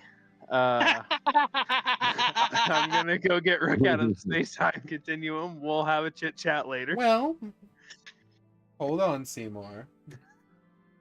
Yes, my title, my name, did transfer to Rook, but it did change. So you wouldn't be speaking my name, technically. Right. So, It's his name with your title, right? it's his name with his title. It adapted Right. to change to him. So, I can give you his name. What do you give me? A big hug. Okay. He holds out his arms. That feels like a trap. I'll say that to him. You're the one that offered a hug. I have to give all my magic to a hungry, Mhm. multi-dimensional being at the end of the day. So Okay. please don't drain me or anything, and I'll give him a hug. That would be very weird. Why would I drain you? I don't know. This feels like a trap. That's what it is. Okay, I've been through a Just lot. come the to last my couple arms. days. It's okay. Just let me hug As you. he's Just let me- slowly beginning to hug. Yeah, Been I'll through a give him a lot. hug. Let's go. He dude. just Yeah. grabs you and just pulls you in for a deep hug. It's just like, see, this is nice, Seymour. This is nice. You haven't been hugged like this in how long? How long did your dad die?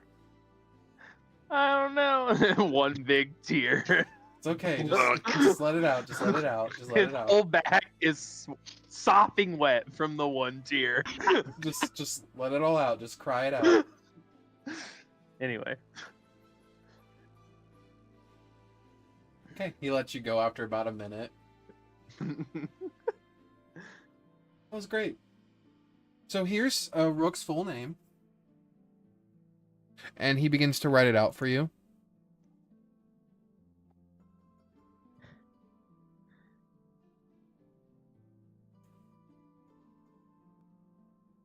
There we go. Rook's name is called Rook, the sixth feather of the Silver Empress, keeper of the unspoken keys, and the hand that stole the moon's reflection. you guys have incredible names. I mean, I just want to point out, your name is literally Simour Scrolls. Hey, I didn't pick it. Mm-hmm. You want to talk to Dad? Didn't say you couldn't change Your it first either. name is just C? My first name is Seymour. Okay, it is Seymour. Okay. He writes it I out. was gonna say, He looks at you, Seymour, and he says, "I mean, you have the option to change it." He hands That's you. okay, He hands everybody you. here He knows hands it you now. a feather pin. You want to change your name? No, that's okay. Everybody knows this name. Maybe I'll change it when I ascend to godhood. But the god of magic being Simour Scrolls is also hilarious, so maybe not. Well, here's your name, and he slides the paper over to you. Thank you. You're welcome. Come visit me more. I love to chat. Yeah, absolutely. Now that I know that you're okay with that, I will absolutely give you a chat. Wonderful. It's nice to talk to somebody Also, that's not tell in my head. Rook to speak to his dad every once in a while. Well, he doesn't know that I know that you're his dad, and I feel like he might have wanted to keep that from me from a reason. So Rook is all about secrets, you know. I swear, I just didn't show enough love. It's okay. At least I got him away from his mother. what was his mom like? She was a hag. You have a wonderful rest of your day. I will be in touch. Bye. Yeah, I'll like come back to myself. Okay. I'm gonna find the homies because I feel like you want everybody present for any eventualities here. Okay. You go in. You tentatively open Gideon's door. You can see black ink puddles everywhere, and he is Oh my also God. covered in black ink and like sweat. And you see he has written across the walls, the floor, the bed sheets, even, and these like arcane script. And you see he is holding a paper. I've done it.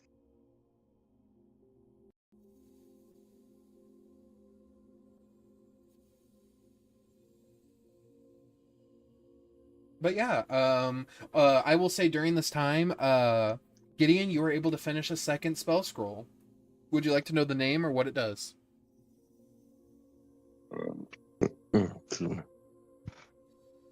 Which Go for the name. Conjure Anomaly. Interesting. Oh no. But you see Gideon holding two spell scrolls. He looks like he has gone through the gym as if he never left the gym. His muscles are like sort of like veins everywhere. You can just see he is like on the verge of just collapsing. Juicing. Yeah, he's on the verge of fucking collapse. We're about I'm about to try and get Rook out of the space-time continuum if you want to come. I'm gonna slowly close the door and just walk away and let him decide. You see his one of his eyes has like the pupil has exploded in one corner, and it's just like covering half his iris. So, Gideon, do you end up going with him? Just wizard stuff. Yeah, for sure, buddy. All right, Gideon, you wish to go with him? Yeah. All right. Okay, as this is happening, you Oh, sort of walk shit. over to where Bjorn is, and you do hear Bjorn's prayers. Bjorn, those prayers that you were given, and the one that you sent me, as you say this prayer to yourself, out loud, to your lantern,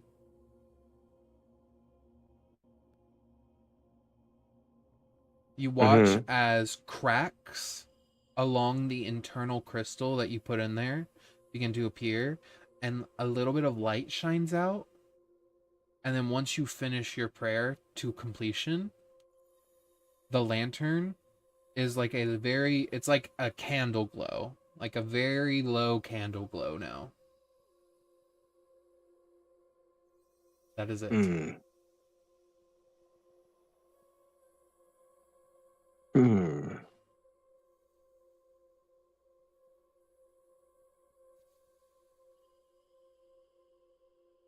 But you hear a knock on the door. And you see the door sort of swing open, and you see Simour.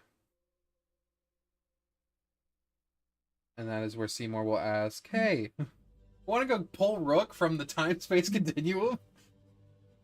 Yes. You asking me to help you go on a ride? I think the man with the books knows the spell. I just figured in case anything crazy happens, we'd want everybody around.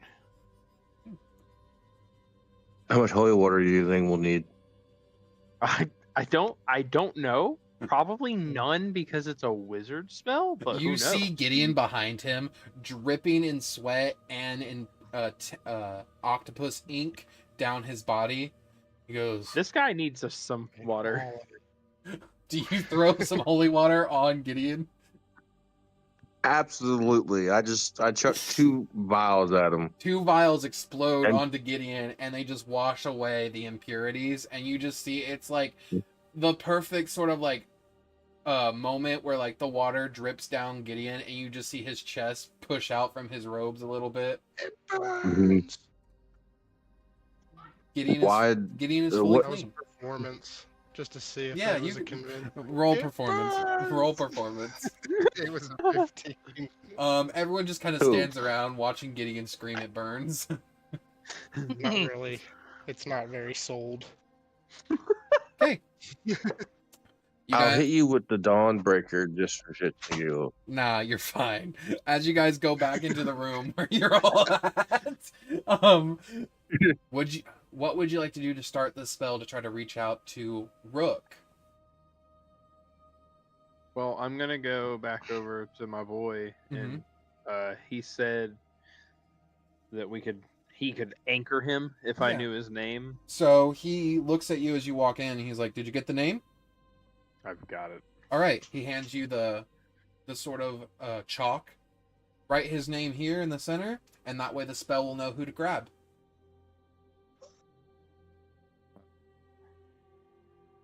Does it have to be in common? No.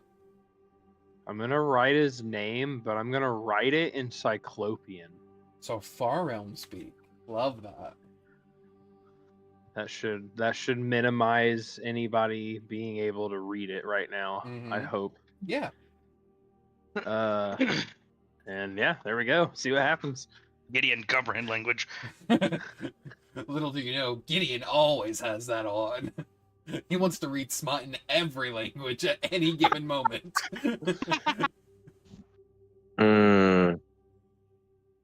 So, as you finish writing the name, the glyph flashes and sort of fades into the wood. And he says, "Okay, when it senses Rook, is here, it'll grab him like a net and anchor him down here.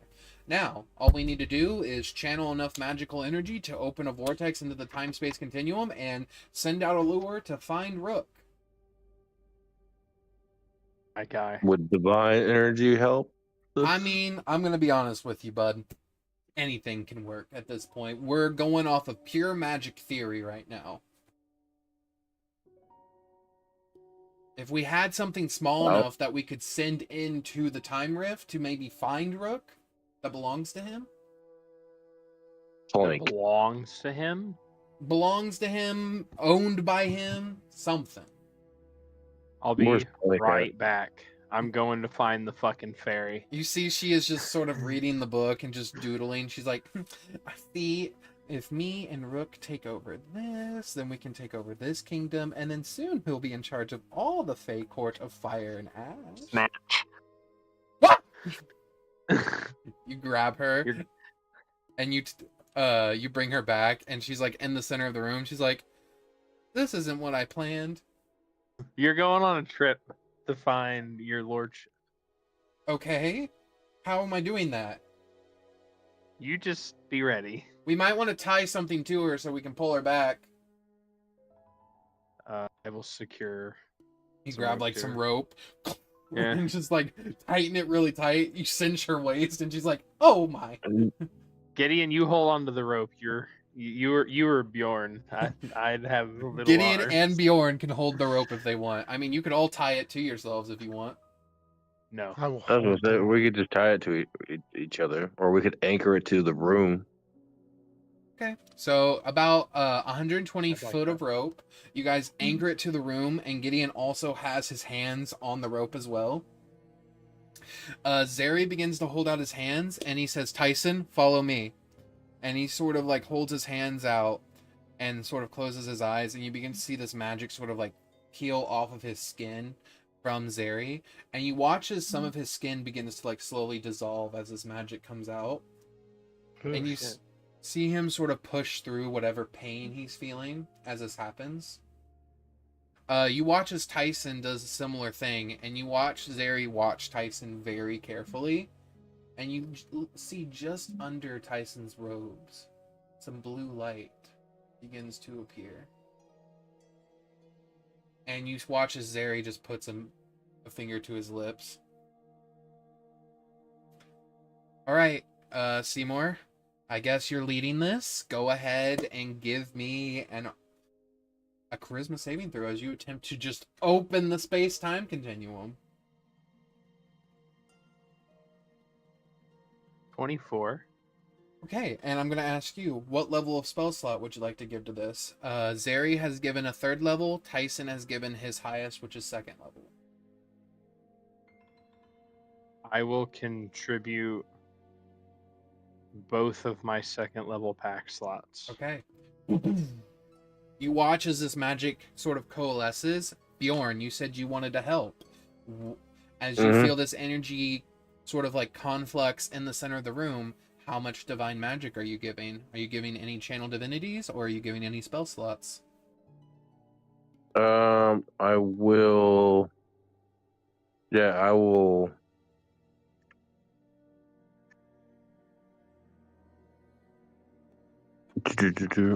Oh, I didn't get that long rest knocked out. Hold on. Just, yeah, go ahead and do the long rest, so that way you got everything. Dun dun dun.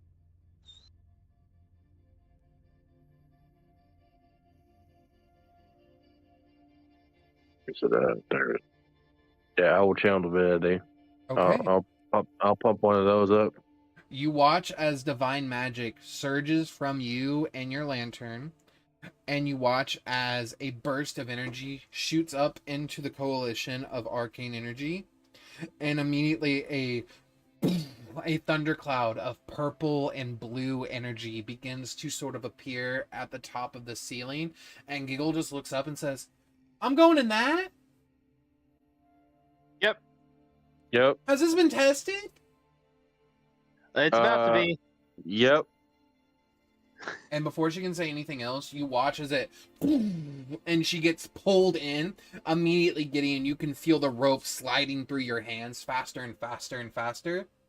Go ahead, Gideon, give me a strength save.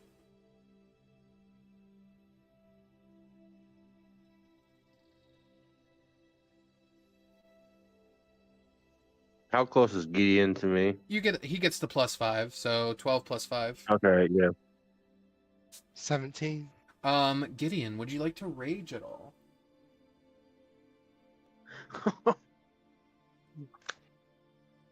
Ooh, that Yeah. You watch Ooh. as Gideon's muscles get even bigger than you thought were possible, and you watch him pull the rope down, and you just see rage. Gideon, go ahead and roll me your d12 for your wild magic surge. Please don't be a 1. Sweating nervously. It's a 10. Okay, Better than a let's 1. see what that What does is. 10 do? 10 is. This time the tentacles are purple. Oh, it should only be a D8. Oh, it's a d8? Roll a d8 then.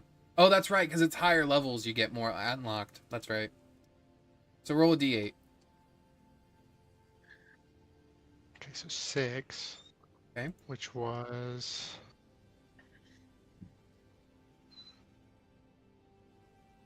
Till your rage ends, you are surrounded by multicolored protective lights. You gain a +1 bonus to AC, and while within 10 feet of you, your allies gain the same bonus. Holy shit! Mm. You see this aura of magic come oozing out of Gideon, and it's almost like instinctive, almost like sorcerer level casting. You watch as Gideon sort of lets this magic flow out of him without any words be spoken, but you feel it's different. It's almost like raw strength enhanced magic. But as this is happening, we're gonna cut back now to Rook. Rook, you've been on your adventure for about a solid hour.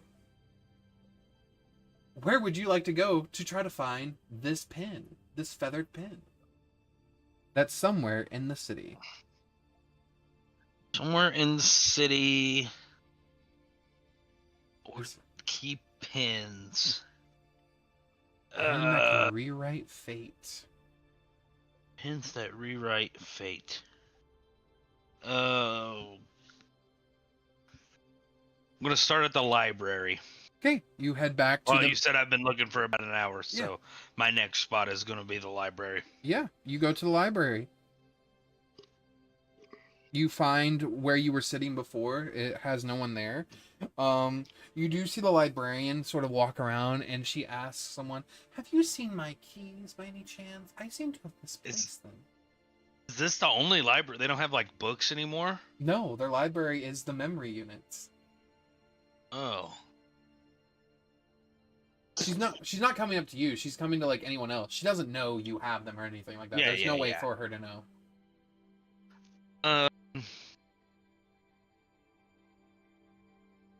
You just see the computer pending. You notice now on the computer it has like a sort of like a screensaver motif, and it has what looks like a sort of like an E wrapped in a circle.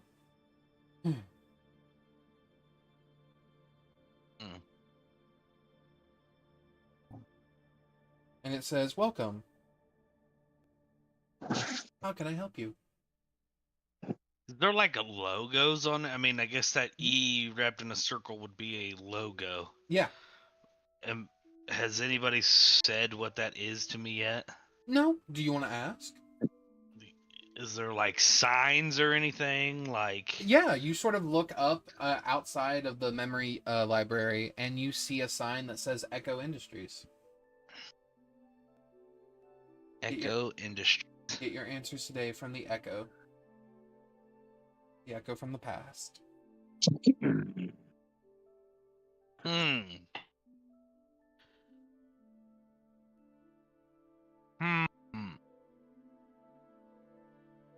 I am going to go to the computer again and type in the worm that walks. And before I hit enter, Okay. Right as I hit enter, I'm going to cast. Make sure nobody's looking at me. Cast invisibility, and then I'm going to What kind of gives you stand invisibility? off. I think I have the spell Okay, I'm just making sure. innately. As long as you innately Make have it. sure. Yes, I do. Okay. You cast invisibility.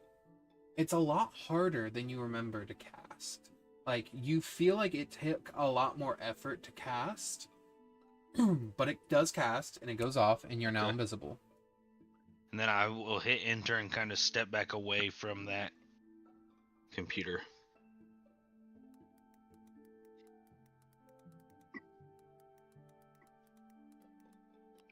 So you just are searching worm that walks. That's it? The worm that walks, yes. Okay, nothing else? Nope. Okay. I want to see what like. Clearly, something happened last time I did this. As the worm that walks is loading, you see all of a sudden the terminal pings and it says, you have 35 memory archives to pull from.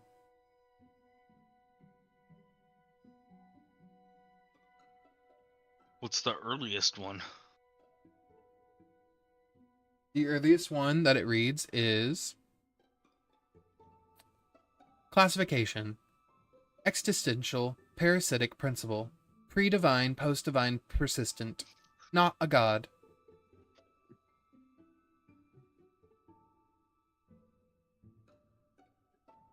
What happened to the worm that walks?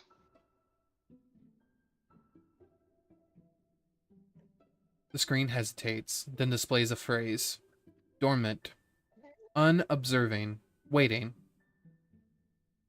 You see something sort of like appear just for an instant in like the bottom corner of the screen.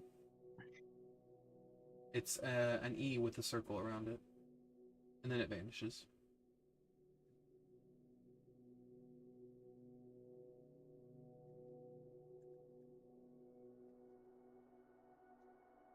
Like it was loading something, or like it was trying to get me to click on something?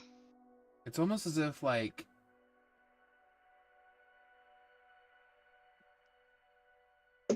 to Rook, it was almost as if like something was watching.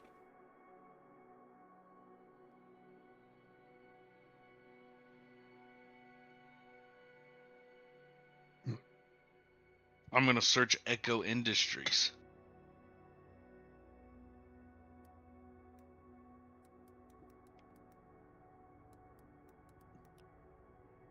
Do search Echo Industries.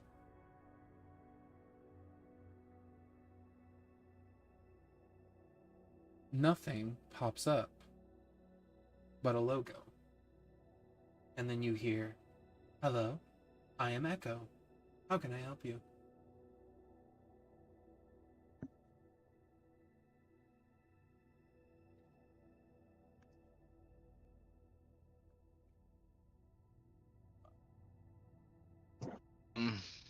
I hear this like physically, right? This isn't in my head. You hear this out loud. Give me a perception check.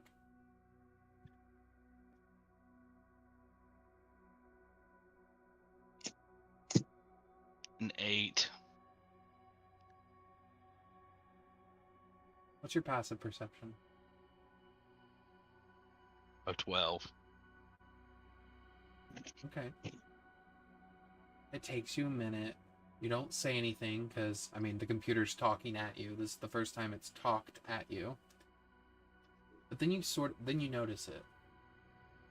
Or you notice what you should have noticed. Everything's quiet. And as you look around from your terminal, you see everyone has stopped in place.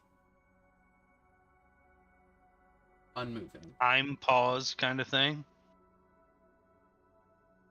You sort of watch someone's pen roll beside them until it hits the floor and click and clatters. And you can see they're breathing, but they're not moving.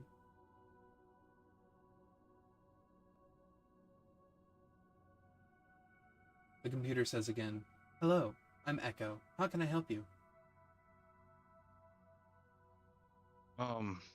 Echo, what exactly is going on right now? What's wrong with everyone? You are not affected because you are not a part of this program. Yet.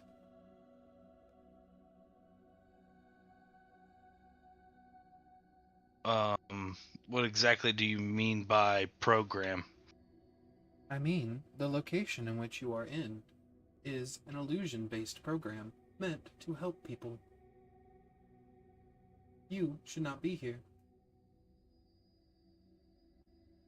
Mm. And it's very fair. I don't necessarily want to be here, but I am looking for something that may help me get out of your hair and to not be in your program anymore. That Do is you think maybe recommended. you could help me find it? I can locate you outlets to escape this lair. I kind of need an artifact. What artifact do It's you a need? pen, a feathered pen. Feathered pen. One moment while I search the database. Can I have more information on feathered pen?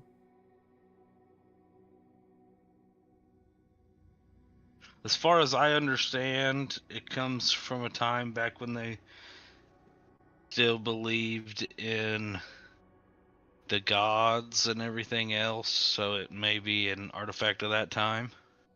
I see. One moment.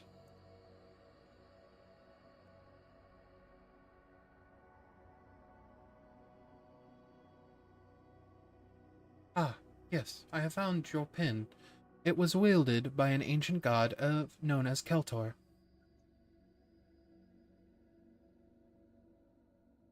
Any way I can see that pin?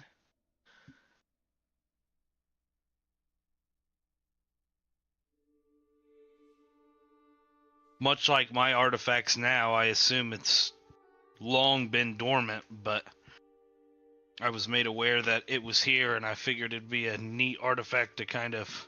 Your artifact is only dormant because you do not believe in the principles of gods.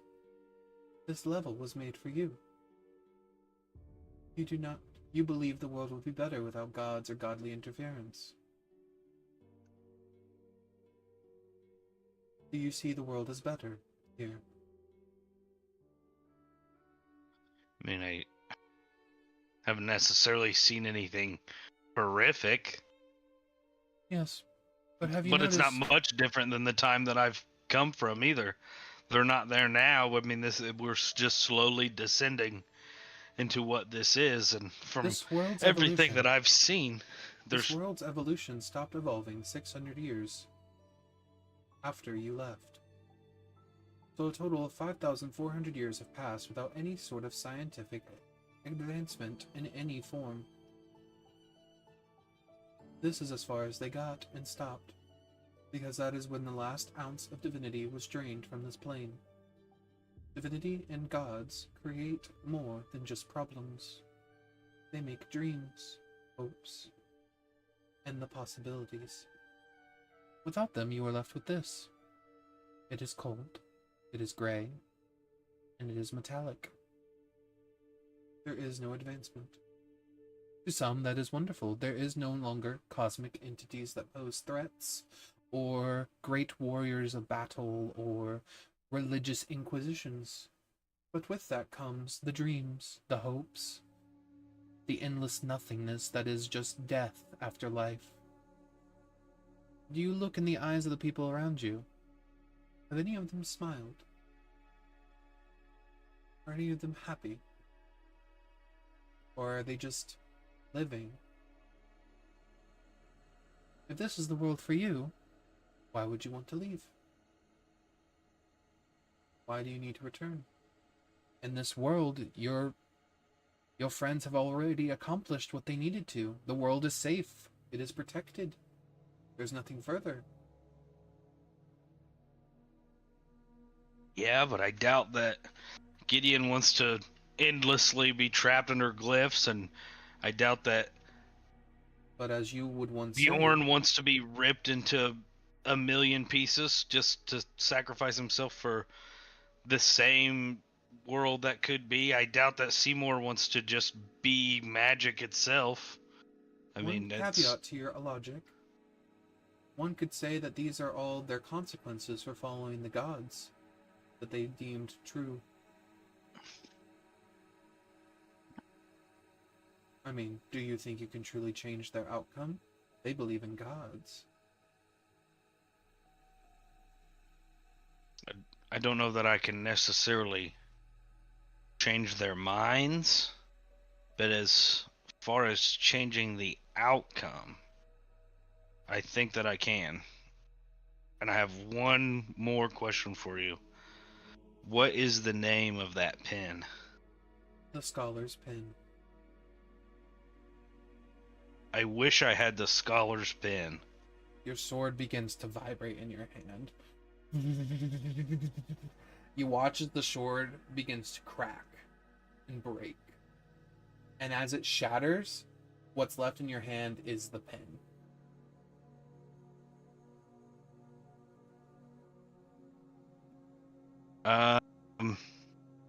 You have summoned your pen to you again.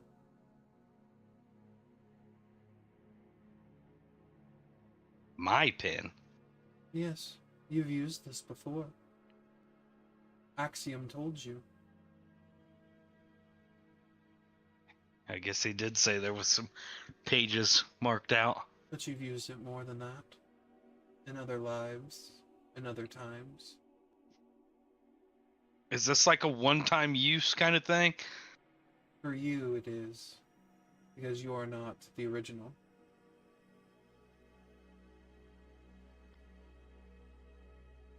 The power would be too great for you to use more than once. Once you use the pen, it will return to him, the original creator, Keltor. Okay. I'm gonna be a little metagamey and cheesy here, Mm-hmm. and what I'm going to write out Mm-hmm. is all of the events that Seymour and everybody did to try to figure out what my name was, and ultimately end up opening up the rift so that the fairy can come through and get me. It was always meant to happen that way. And then pretty much as I'm dotting the last period,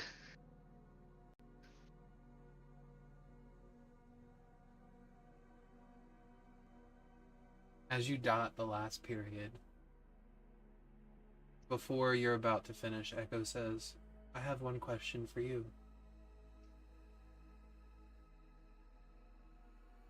If you can answer, before you go. sure, as these cracks in space-time start to form behind me. Why do you deem gods? No, not gods. Why do you deem higher level beings as the problem?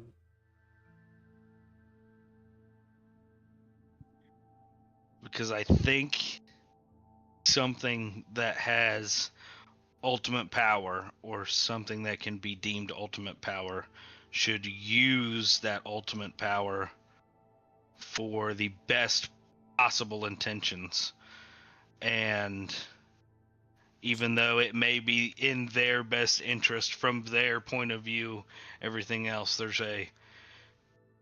I understand there has to be an ebb and a flow to life, but it seems like since I've been born, every single moment that I've lived in is just constant downhill.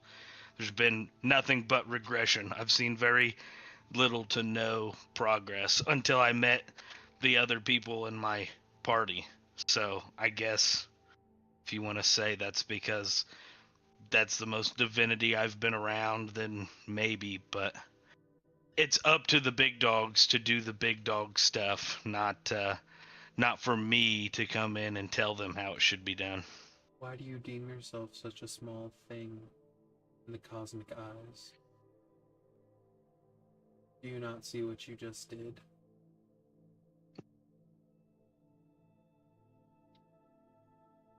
I mean, I guess, but if I accept that, then I also have to accept that I have to start making big dog decisions, and I don't know if I'm ready for that. Isn't the problem the fact that people rely on divinity too much? And maybe that's why the gods stopped? Maybe your thinking is the reason why they turned their backs. Maybe it's time for people to start taking the big dog version of their life. That's a very fair point. Mechanical voice from the future. I'm not from the future, and you're not from the past here. This is actively going on at the same timeline as your own. You're just here, So where am I? in a place you'll find when you die. And then the space-time breaks open and I get sucked out? You see Giggle wrap around you, says, "Come with me!" and just get pulled back. Giggle. And in this moment, Gideon, you feel two tugs on the rope, and that's the sign. Gideon, I need you to pull with all of your might to grab Giggle and Rook. Go ahead and make me a strength save.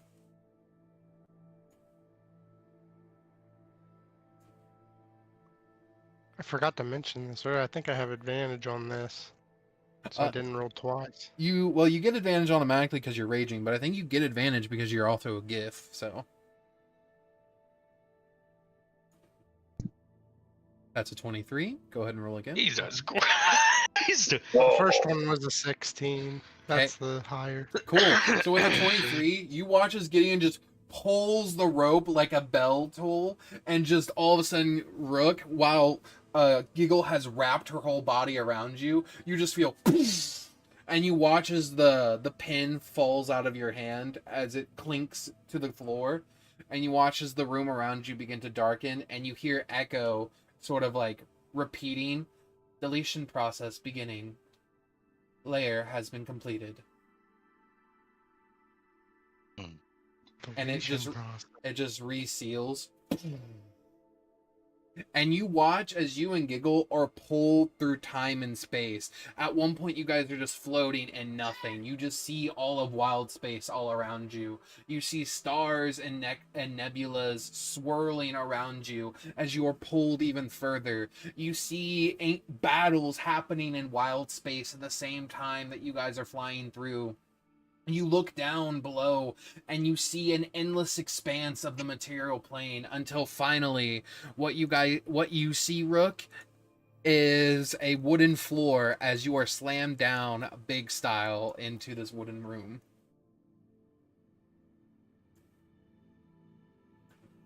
And everybody's there? Yes. And then the rift You closes. Okay. You were so much more difficult to get back than everybody else. You motherfucker. Yeah, I think I was in some kind of... What did she call it? A program? Program.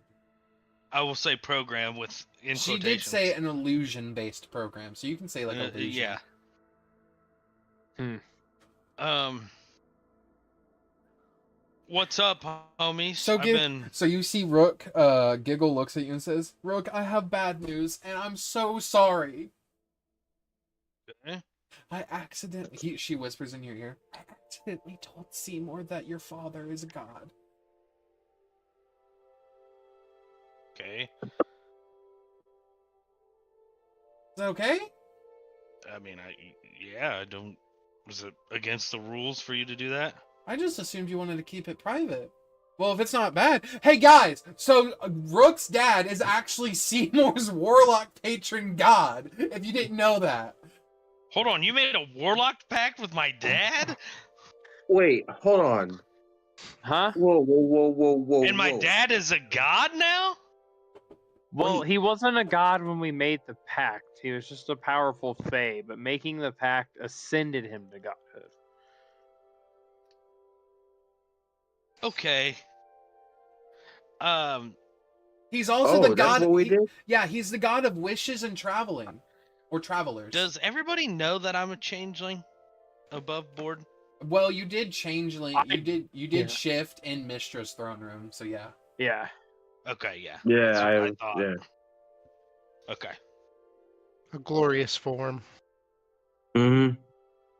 Love You changelings. watch as Gideon's rage slowly boils down, and you see his muscles go back to normal size. They were doubled when he was raging, and like the beautiful colored lights begin to go back into his body. So yeah, Gideon can do that now, Rook. He was also working I out know, with black hold on. tentacles. I can get angry. I didn't know there was a whole lot of hippo inside there. Also, teach me that Rook, trick. this is Zeri, and this is Tyson. They're traveling with us. Also, right now, we're on a space whale. Yeah, yeah, the space whale. Yeah. That's Been robot. gone for like 3 days. I was gonna say it was like a couple hours, wasn't it, for For me? you, yeah. Oh, Okay. yeah, a couple Like hours. 3 yeah. days. And we still have 2 more Um, days till we make it to the next continent. Yay!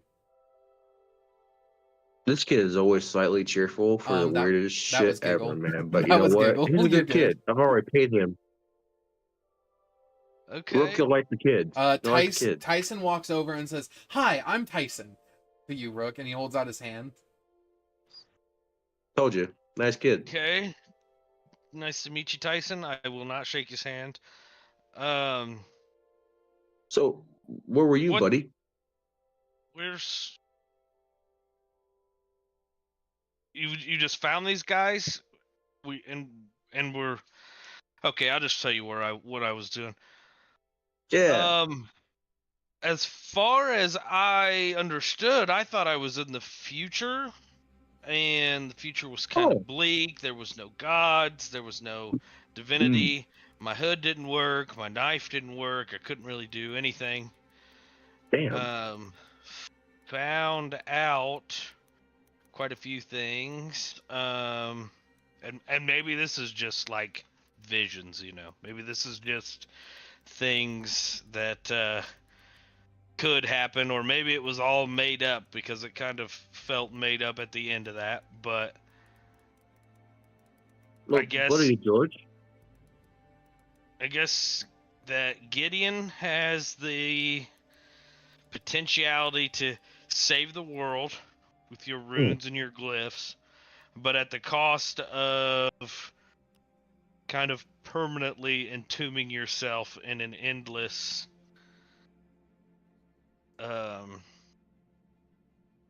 in kind of an endless magical tomb where you're constantly fighting off the anti-weave. So we don't want to do that. Oh, that sucks. Seymour, you kind of became magic itself, which sounds like maybe something you'd be into, except I'm pretty sure that Mistra and all the other gods either died or just totally moved on and separated themselves from the world. Or, well, that's what Bjorn did. He totally severed divinity from our plane of existence. So I did what now?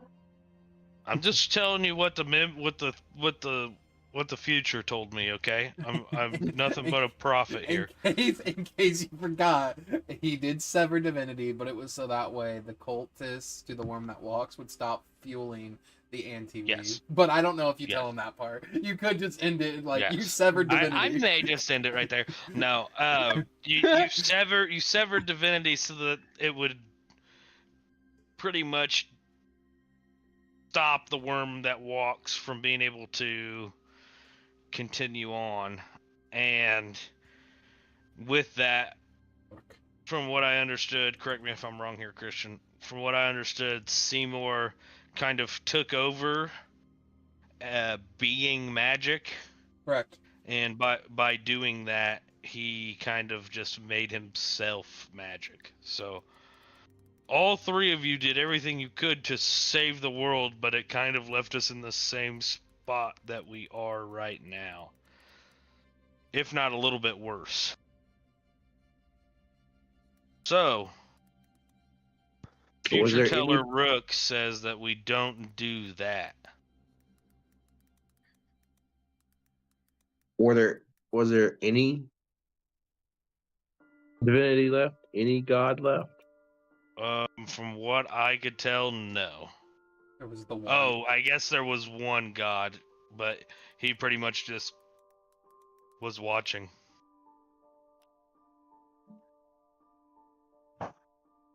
Does that mean you did something? I used my last wish. Actually, you technically had one more wish after this one. It's just your sword shattered because it summoned it. Hmm. I used my second wish, but I don't think I get my third one now. Because I had to use my wish to get back here to you guys. What was the god's name again? Axiom. Axiom. And he I'm gonna do a religious check. basically just told me all he's ever done is watch. Did he find you or did you find him? I was trying to talk to Seymour, but he's the one that answered. I got 24 on a religious check, Christian. Would I Yeah. know who this is? No. No. Axiom has no followers, and there's no recorded history of him.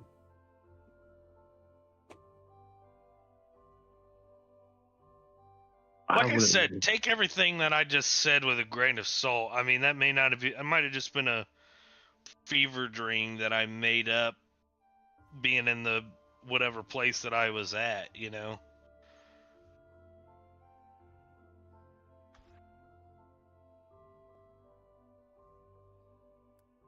Well, Hmm. at least we got you back. Yeah. Yeah, I was gonna say, you were in the future. I was in the past. What did you see anything cool in the past? 2,500 years ago, yeah. 2,500 years ago? Yeah. I think we pulled Gideon from 80,000, right? Age of Oh, Empire. yeah. 80,000 years ago? I And mean, didn't that's you when change- magic was prime. Didn't you change something? What was it again, Gideon? He's got his philosopher's stone. He's got his Philosopher's Stone, Yeah, and you did- whenever anyone mentions anything about abjuration magic, they automatically say protection magic. Because that's the name of the school now.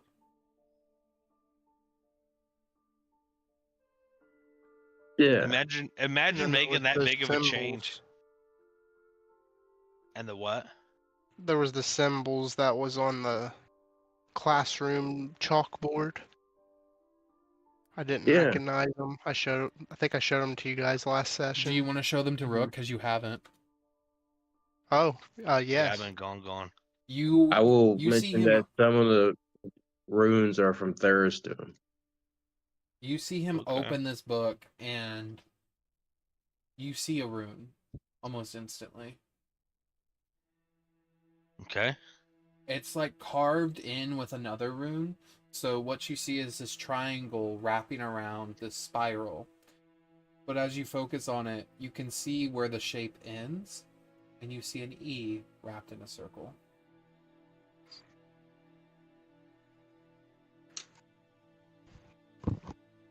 I did see in the future of this symbol, and I'll point that one out. There was like a group called the Echo Echo Industries. Echo Industries, Mm-hmm. and then I ended up talking to a a voice that called itself Echo. Strange. What an eclectic combination of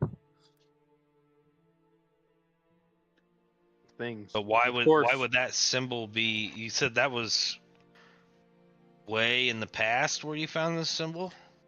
It was in a classroom of a school 80,000 years ago. Yeah. In this exact formation? Yeah. That would imply that this rune is probably exercising some sort of power over wherever you were if it was plastered everywhere. I didn't see it No, I'll- everywhere, just on the classroom. No, for Rook. Rook. Oh, I Oh. gotcha. And Okay. I'll kind of point at the middle one. I was like, that one holds my soul together, I'm pretty sure. I got a group of people who stop believing in a demon, and sent him back to the abyss. Oh, shit. Nice. Can I write that symbol? Hmm? The E symbol? Mm-hmm. I mean, maybe if that thing's tied to the voice that I talk to, maybe there's a way to summon it. Maybe it's an Shit. entity that we can talk to. That's Possibly. But I don't know how any of that works, you know? I bet one of us could figure out summoning magic.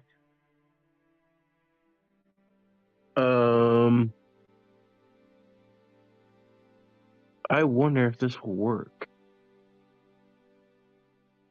So do you begin to draw the symbol? Sure. Do you do it on paper or are you doing it directly on the ground? I'll do it directly on the ground. Okay, you grab some chalk and you draw the symbol. You draw it from what you remember and from the description that Gideon has. You finish the drawing. Nothing seems to immediately happen. Is there anything else you'd like to do? One of you mystical fellows put a little bit of magic in this thing. Yeah, one of you just come over here and spit on it.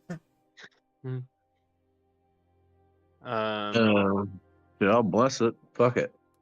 You're gonna cast Bless on it? Why not? Okay.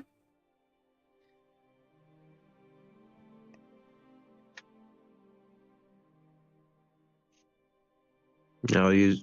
Yeah. I'll cast bless on it. Yep. You watch as Bjorn put his hands on the symbol, and this magic comes coursing out of him and begin to wrap the outline of the symbol, and it begins to glow this faint golden color. Anything else?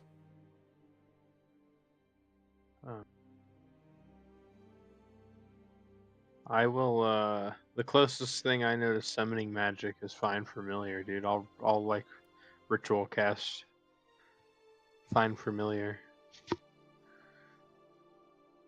That's pretty clever. That's an interesting way we're pumping this up. I like this. I'm gonna give it a voice, so I will cast Dissonant Whispers on it. Dude, this is getting cool as hell, boys. Gideon, is there anything you would like to do? See? Oops. It has a body, has a voice, has a divine presence. What could it be missing? Sticks back. Gideon's like, I'm gonna teach you how to lift these weights.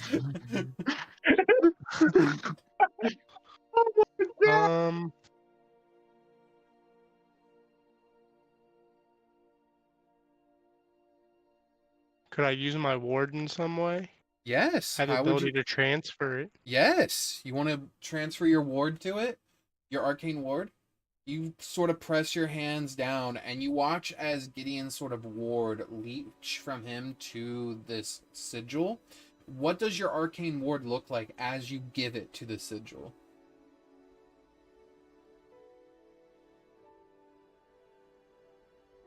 It's like you could see the bright energy come down my arm and then come out and disperse differently into each of my fingertips, different bulbs of light.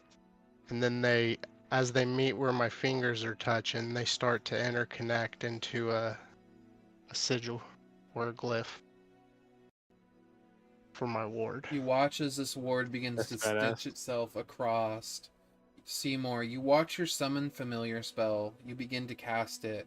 What familiar like form are you trying to make it take? Like what animal like form?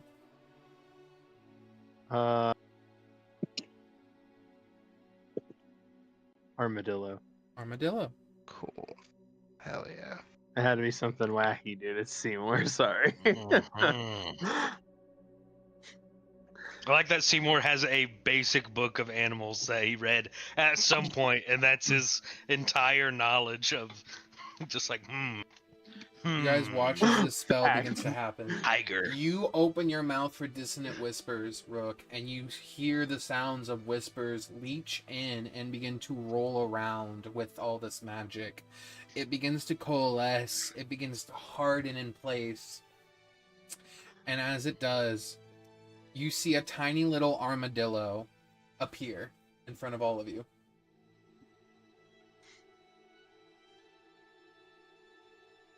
Hello. Are you Echo?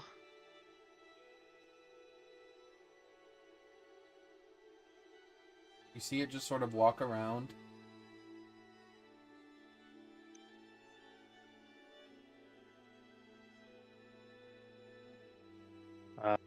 I will try and mentally communicate with it. As you attempt mental communication with it, what do you say? Are you Echo? Is that my name? I don't know. That's who Rook was trying to summon, I think. I was never given a name. Is this where I'm given a name? The armadillo wants us to give it a name. It said it never had a name. Is my name Echo?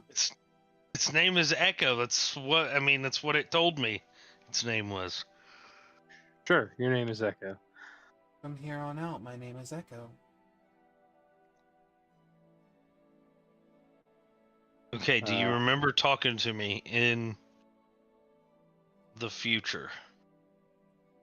No, I was just summoned or created by all of you. I feel like this is a new occurrence. Okay, so we may have. Hold on. I gotta make a roll before I make this. He's got to make a sanity check real This quick. assumption. He's got to make a sanity check real quick. Okay, I think Rook could grasp it off of that. I think I went into the future and experienced a creation that I created so that eventually in the future, when this happens in the timeline, I meet this thing and come back and create this. We have just fulfilled some kind of Grandfather paradox. just fulfilled some kind of loop that had to happen. Okay, Only to be avoided. do you have a purpose, little Echo? I have not been given a purpose yet, but I do feel a calling. What are you called to do? Help those move on past their trauma. Oh, fuck. Oh, fuck. Okay. Bjorn, Like you've that? got a big hammer, right? Do you have a? Do you have like vast knowledge on many things? Maybe, possibly. I Do you feel know anything? information flowing through me. I haven't learned how to grasp it yet, but it is coming to me. I am interested in this world that I was summoned into. Show her the runes.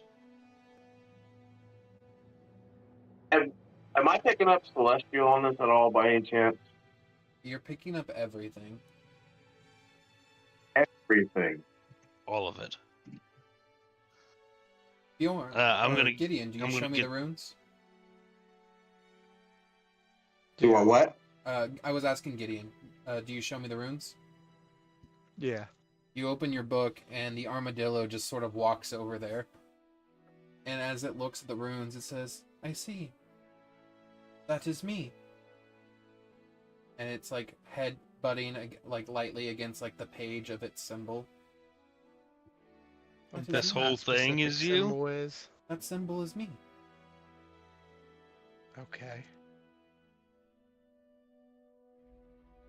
One's Seymour. One's our little friend here. And you say this one's tied to you, Rook. I think Bjorn said it was tied to Thayer's Doom. Yeah, it was tied. One was There? tied to Thayer's Dune, one is tied to Seymour, and one is tied to Echo. Oh, and Interesting. that's all the runes that were on there? Mm-hmm. Yeah. The three of them. Okay.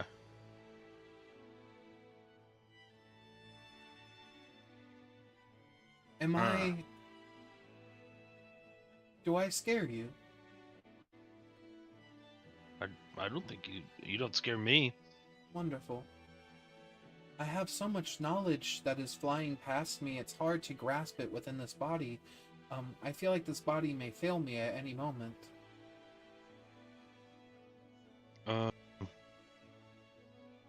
What would be a more appropriate body? I don't know. I don't have that knowledge. I turn her on my heel. Zeri. Simulacrum? You see him pull out a little golem dude. I mean, that'll probably work in the meantime. What about the lantern?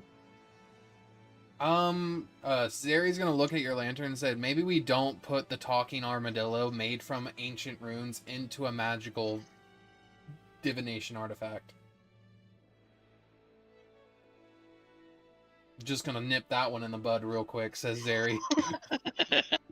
Have you ever put a bag of holding inside of a bag of holding? Have you ever put an arcanic bomb inside of another arcanic bomb? It makes a bigger bomb.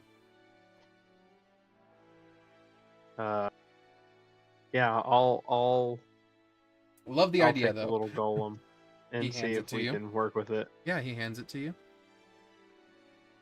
Thanks for just turning me down. Like, I was just trying to be useful here. You don't know. Try to be part of a group, man. You can do that to me, Zeri's just looking at you Why and he's did just that like, boy- Zeri Why just, did that look like that? Zeri My just, father never talked to me like that. Dad voiced me like that. No, it's my dad, damn it.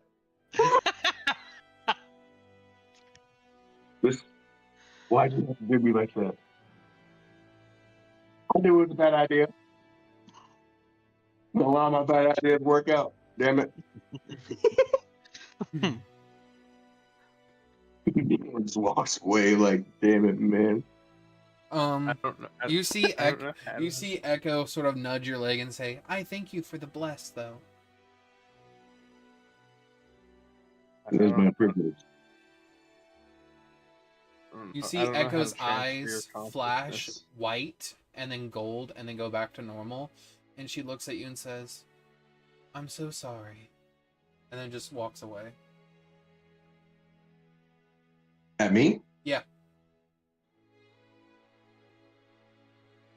Sorry for what? There are some things I can't say. May my goddess guide you at all times. But Interesting. Echo walks over to the golem and says, I know how. Do you allow me entry?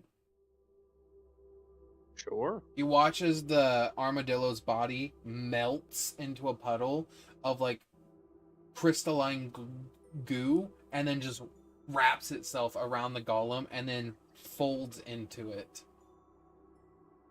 Horrifying. And you watch as the golem sort of expand a little bit, and it becomes about like a 3-foot tall little goblinoid. But it sort of like fixes its face and molds it over. And what you see is like basically a picturesque doll looking at you. Hello, I am Echo. This form suits me much better. Of course, it will eventually shatter from the weight of the power that is coursing through me. But it is nice to see you. And speak correctly. Well, I'm gonna wrap my. You're gonna what?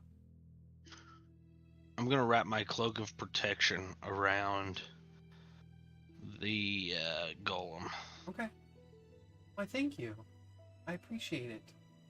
Rook? You are welcome. I was tired of carrying that thing around anyway. I thank you all for creating me. Do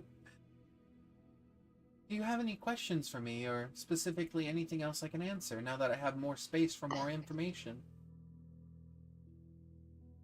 Do you know anything about a key that Key? coexists with the water? Yes. I'm gonna check my pocket. Do I still have the library keys? I was waiting for it. You do.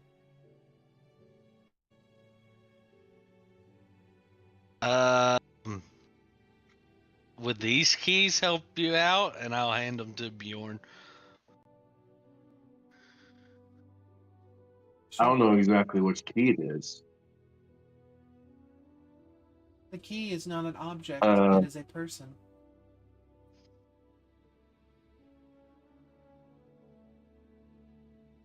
Person. Yes. The keys you handed him are powerful in nature, mind you. We do. Interesting. They open your soul. I'll have those back, Bjorn, if that's okay with you. He just sort of grabs them. No. If I heard that, I immediately went, my goddess, open my soul. How do I do that? You would have to give her the key to open your soul.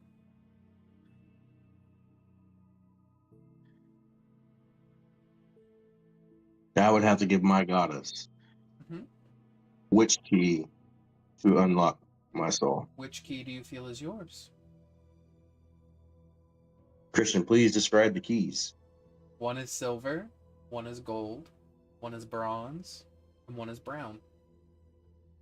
I will immediately grab onto the gold key because I definitely know that that one's my key. Yep, you grab the gold one. Unless it's really speaking to you, Bjorn, and I just have a hold of it.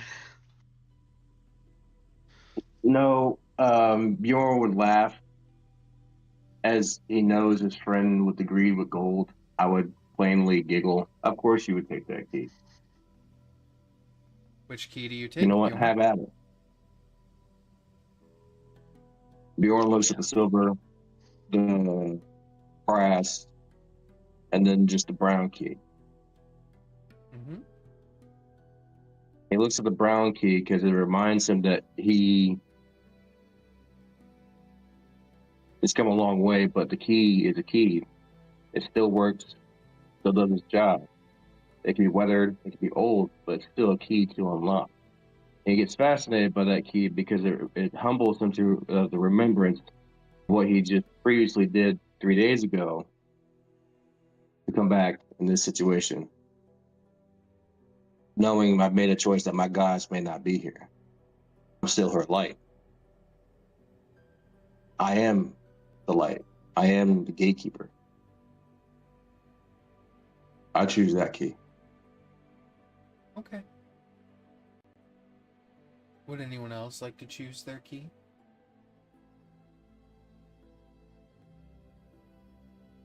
Gideon, would you like to choose yours? What are the Sure. other two keys? It is Silver and brass. silver and brass. We'll I'm take going to the go over to Bjorn and bet that the brass, brass one. one Oh. is Gideon's. Gideon, you Sorry. grab the brass one, and as you hold it in your hand, you don't really feel anything. Is the silver key going to the Cyclopian Simour? Once he returns. I would. Yeah. Sort of set it down in front of Seymour. Rook, as you hold this key in your hand, you don't feel anything as well, but you see Echo look at you and say, "Those are soul keys."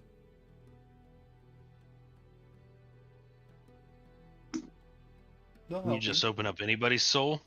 Only yours. Each key is for a different soul.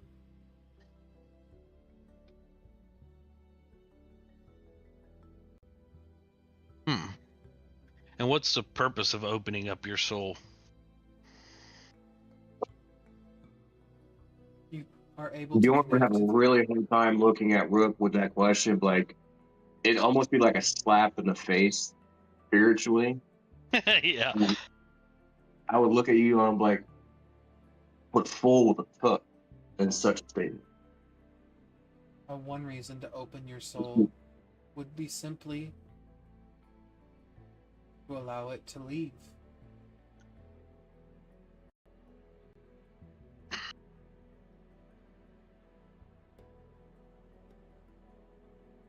Hmm.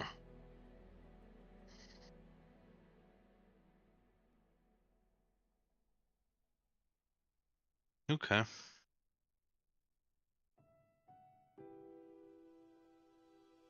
But you said this one doesn't feel right, right? It doesn't feel like anything really, but you're also not using it. He isn't Yeah. going in anything, so it's just a plain Okay. key. Uh-oh. You sort of look and you see Echo's arm beginning to crack. It seems his body has reached the point at which it can take. Jeez. It's okay. You'll see me again. You all will. When you die. Where are you going now? To a place I've always belonged. To a place I've always been. You just gave me the form to do that. Thank you.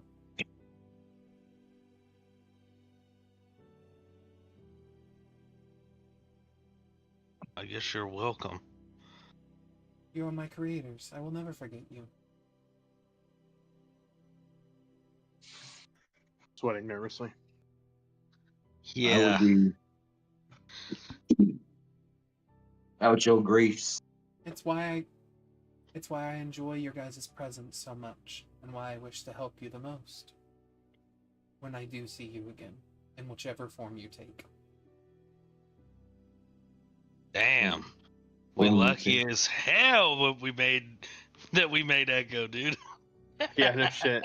Imagine getting through the origin dungeon without her. Yeah. Whew. Why do you think it responded to you the first time you stepped on it? And it needed those admin passwords. They just sort of appeared around you all. Yeah. Goddamn. That's deep. You watch as the rest of her body begins to crack. Is there anything else you need from me? If we want to get in contact with you before we die, do we just do the same thing we did again? The rune will not work for you again. At this point in time, you have used the rune, and I have been created. The rune is now inert, and will no longer be able to be used.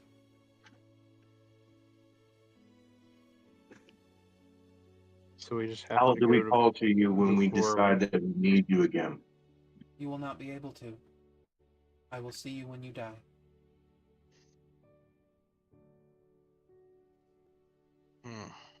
Fear not. We're going to Super Hill when we die, boys. Fear not. What happens when you die is nothing to be feared.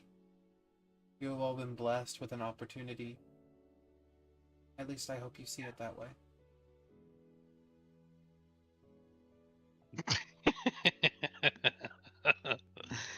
It's very, very good, Christian.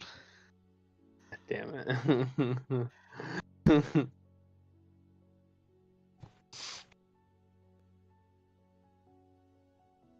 Bjorn, would you say, may the light guide you in the darkness?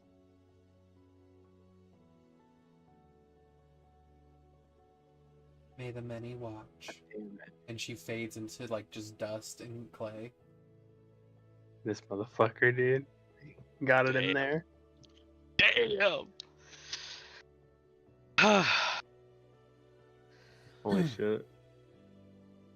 Okay, Yeah, boy. you guys are free to take Above another long board? rest. Okay. What just happened above board, All good. boys? It'll be explained. It'll be explained. I'll explain it later. Oh my god. Hey.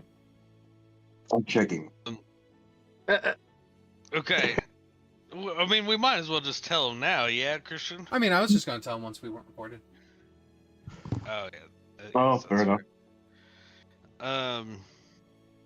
Yeah, I'm gonna go find a room on. You said we're on a whale, right? Yeah, you sort As of Magic comes Fish So you back to op- reality. you open the door and you're just hovering above, like, 300 feet. Or I'm sorry, I would say almost 3,000 feet above the ground, and you just are on a flying whale that's moving at 260 feet per second. Alright, I'll lean. 260 feet per second? 6 seconds, because that's Yeah, how that that's means- how long a round is. I'll lean in and whisper in his ear from behind. Don't trip. Yeah, this Yeah. big whale is doing 58 miles an hour, buddy. So 280 feet per second is 58 miles an hour. It's scooting.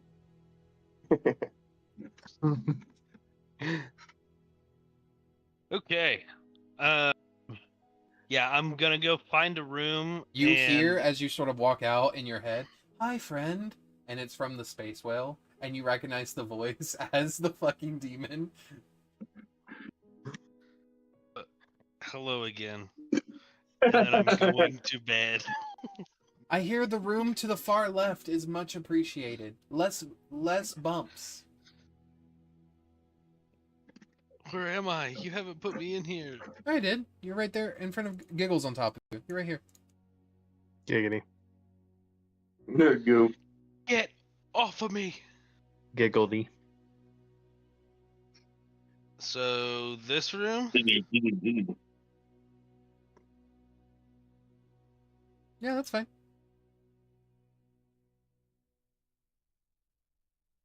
I'm gonna That's feed where I'm my going. goblet before I go to bed. Okay. As has been agreed upon. Okay. You guys take another long rest. It is one more day until you guys make it to the new continent. Is there anything anyone would like to do during this time of downtime? I would like to say that before I went to bed, I would have been thinking about the warden, Mm-hmm. What about it? like as in the responsibility and the duty of me being this warden.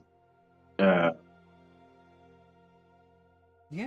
Understanding that the warden is not just one path, it's all paths. As you think on this, And yeah, absolutely. As What? you no, you're good. As you think on this with the warden and all the paths it can take, there's a sickening thought. You like one of those troubling thoughts that just hits your mind for a second. The warden has the capability to seal demons, devils, or angels.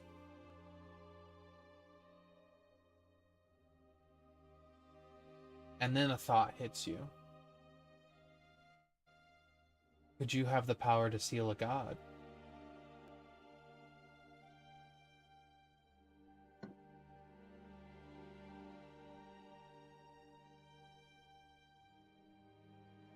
that possibility would start echoing through his head for sure.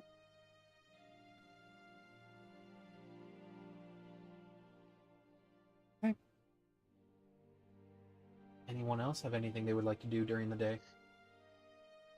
I am going to say I'm in, make sure my wings still work. They fail. They do not work. They do not work.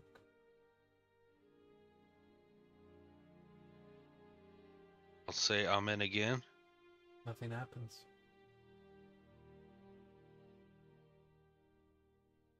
Do I hear him saying amen? I would say because of where he put it, and your room was all the way at the front, and he's further in the back. No, you wouldn't hear him. Damn it. What? Okay, I whatever. give him so much crap praying right now. I'm gonna go find either Gideon or Seymour and have them Before you leave your identify that room. little. Before you leave Yeah. your room, and after you finish saying amen for the third time and it didn't work, you hear a in your head. Hello? I see you made it back to your friends. Oh. Yeah, I did. Very good. I thought you were supposed to just watch. Yeah, but I've already intervened once with you. What's the harm? I guess I guess thought you that's didn't fair. like gods. Why are you saying amen? It's just the trigger word for my wings, but I guess that doesn't work anymore. Maybe the word changed.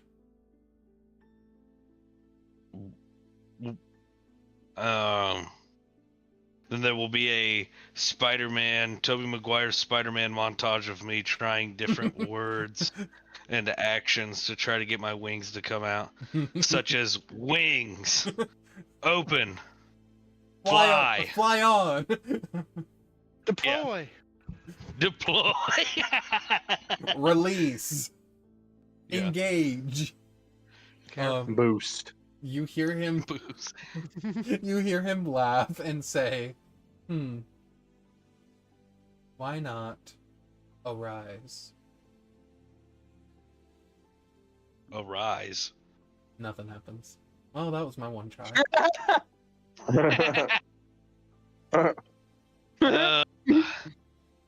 I don't know. Do you still need the wings? I guess I don't need them. I just wanted them. Can I ask why you wanted them? I think I wanted them because Bjorn wanted them. Maybe that's something you changed when you wrote Fade Out.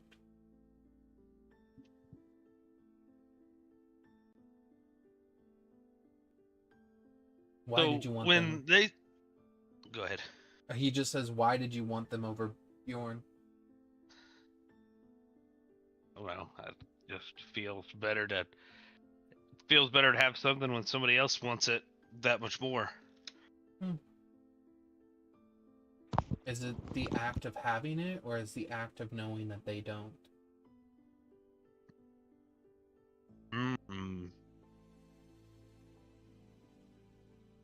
Probably that they don't. Why do you feel that need?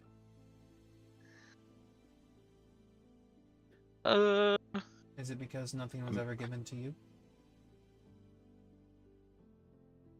I mean, I guess it could be on a psychological level of everything, but I think it's always better to, when you have things that other people want, you innately have an advantage over them. So you just acquire lots of things that many people could want and keep the leverage on your side of the table.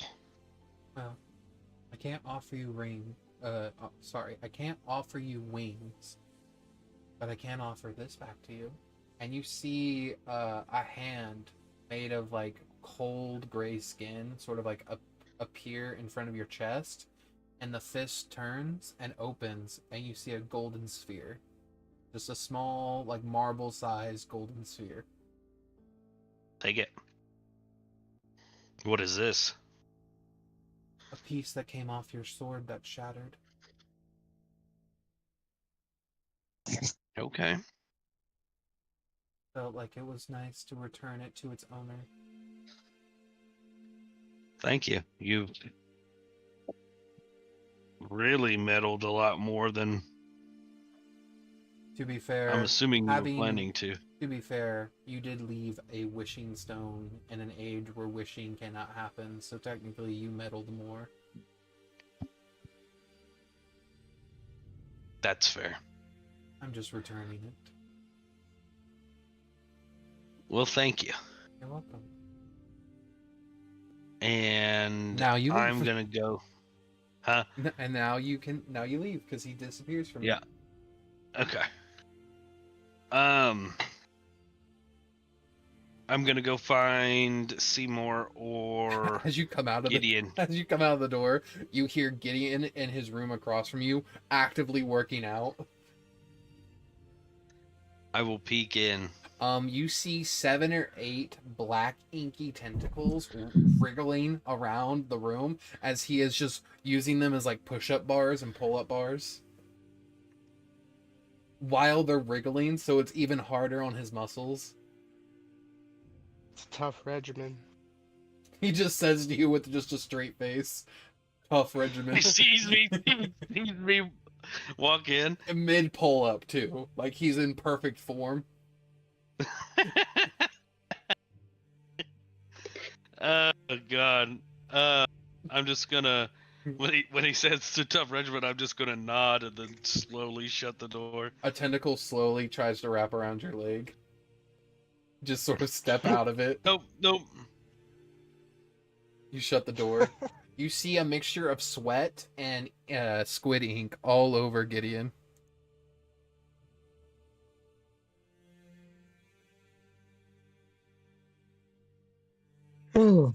Alright, so now you head down to Simour? Yes. This is me looking into the looking into the room. You head downstairs, and Simour, what does Rook find when he sort of knocks on your door? What are you doing? Just hanging out. You open the door, and you just see Simour in the middle, hanging out. I'm just Are you plotted literally hanging? on my pile of books. No. Oh, okay. Nah. I have like a half-eaten one dangling out of my mouth. I take that back. This was the look when I went to Gideon's room. How can I help you, sir? And this was my reaction walking into Simour's room. I'm gonna get that little vial out Mm-hmm.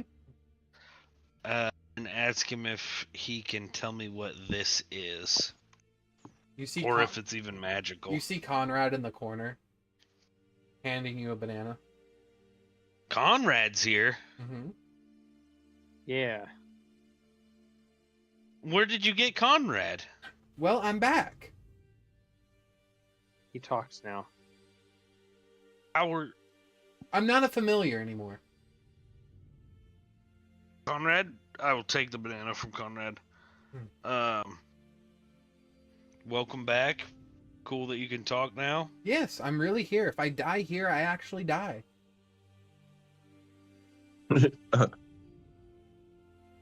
That's awful. That's kind of how I am too, though. So Yes. I've been told. I guess That's how it. guess we're in the same boat. That's how it's supposed to normally happen. But you hand him the vial, and Simour, do you cast Identify on the vial? Sure. Okay, 1 second.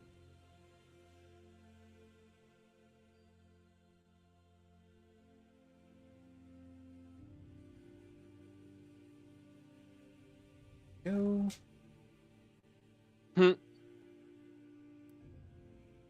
That's what it is. Do not return.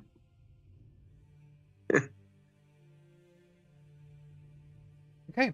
As you begin to cast Identify on this vial, that is labeled Do Not Return, your magic does not flow outward, but pulls inward. The spell completes, but differently than expected. The item name is as understood by the spell, a vial of displaced outcome. Its aura is non-schooled, non-arcane, non-divine, and non-psionic. The spell hesitates, then records an aura as narrative residue unresolved.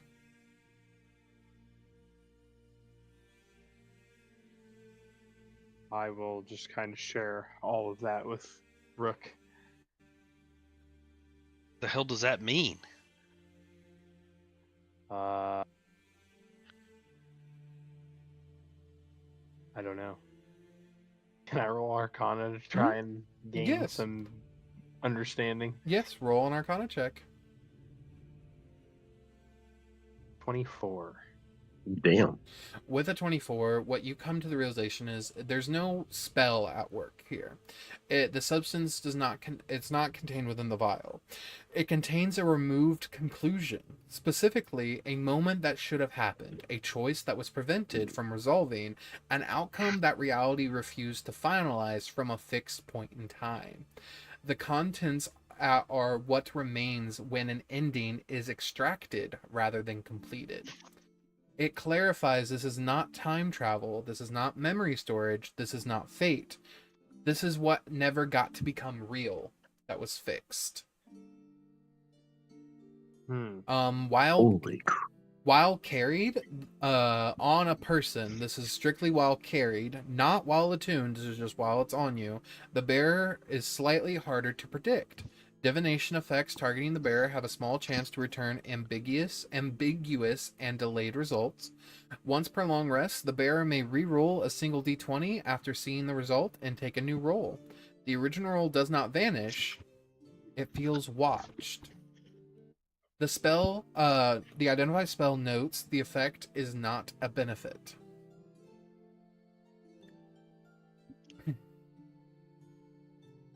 Huh. What about when you are attuned to it? There is no attuning to it. It's a potion. You drink it. Oh, okay. Mm.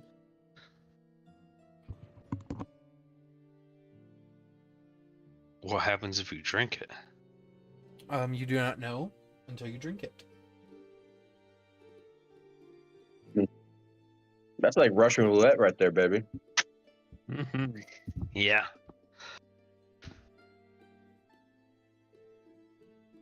Who wants to be the first to pull the trigger?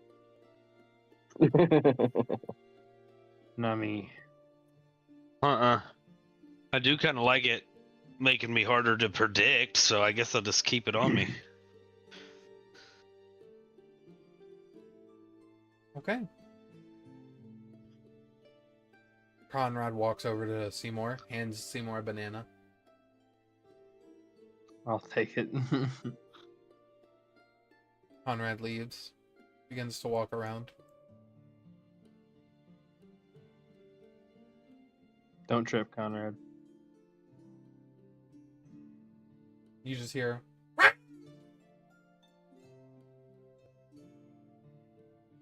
there anything else you guys would like to do? Or do you guys just want to go to the next day? I don't have anything I need to do. Okay.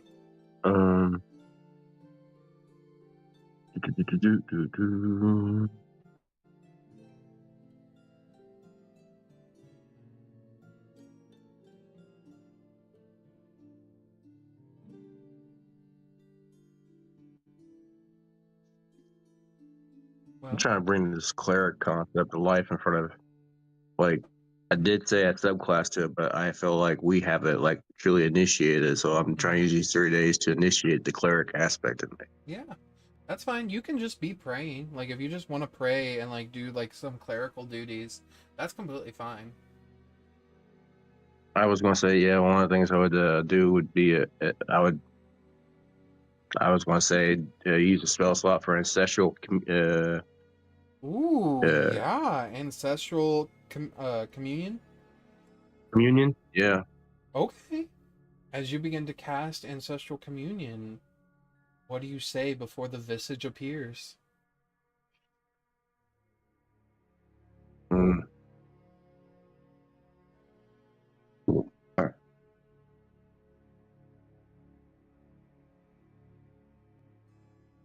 Put me on the spotlight.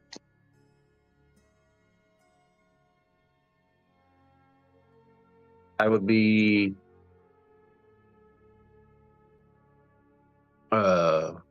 praying to that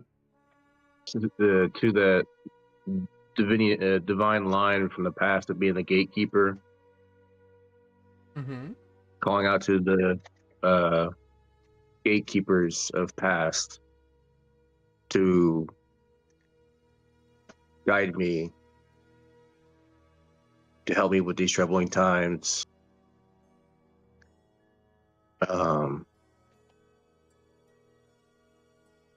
Seeking that light in the dark, holding true and faithful.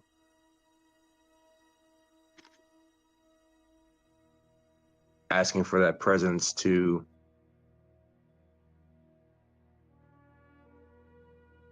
identify that path. As you cast the spell and say those words, a visage appears in front of you of a stout leonin looking at you, clad in armor.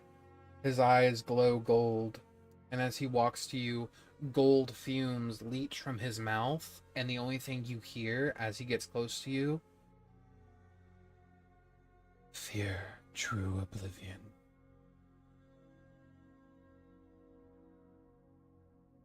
Repeat that again.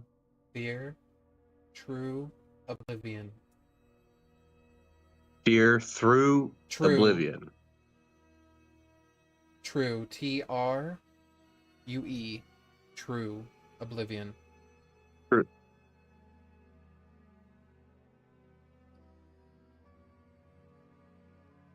Fear true oblivion. And that is all that is said, and the spell is cast. We will go to the next day, and on your guys' final leg of the journey, early in the morning, as you all come back from a long rest. So, Seymour, you got all your spell slots back and everything. All of a sudden, Seymour, you feel something turning in your stomach, and it feels knotted and upset. And then you hear something. Roll me a perception check, Seymour. I am on my way. You're fine.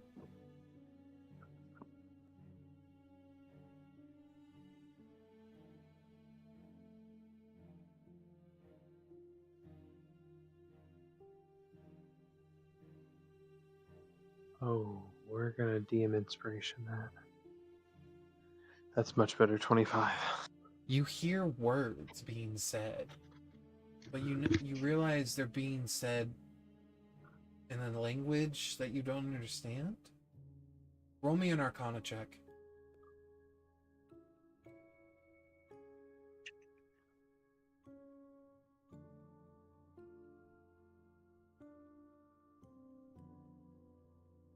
Five. You realize they're not words. It's a spell being said backwards. And as you come to the realization, all of a sudden the entire space well shakes as you feel something pull straight through it. Rook, half of your room is instantly turned to dust as a line of energy shoots directly through it, and the space well is beginning to plummet to the ground. What would you all like to do? Is the space whale cut in half? Yes, it's been bisected. Holy shit!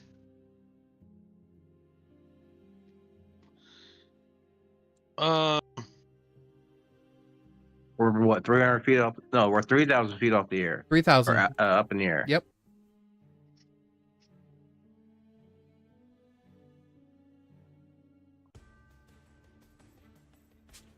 What would you guys like to do? Does anybody know Mend? I'm sure Mend could fix this. Mending? Fuck off. push his sides back together. Okay. Is That'll buff out. Skeever's door somewhere around here on the ship Is whose door? in my I'm sorry? room? Skeever? Yeah. Skeever, he actually, you see in the corner of your room, he comes out of like his little hovel and says, "What the hell was that?" That's pretty much just like once you go back in, it's just a door, right? I mean, it's connected to whatever it's connected to. But I mean, So yeah. if the door gets destroyed, what happens? I'm locked in. Is there a way to make a door from the inside? I mean, it's very, very difficult, and it can take some time.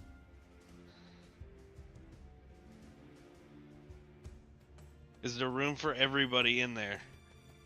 You got some really big companions. I don't like to be rude, but like the lion and the Giff, I mean, they're gonna be. It's gonna be. Can you pushing it. guys make yourselves littler? You come screaming out of your room. Make yourselves littler. Seymour, Can you make yourself small? while Rook is doing that, Seymour, what would you like to do as where it was bisected? And I'll go ahead and draw. Here, and then I'm just gonna draw this. There we go. Oh.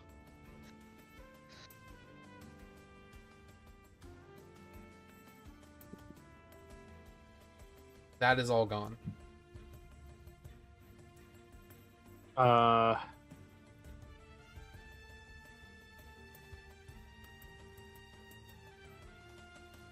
And then just so that way we can have a little bit of order.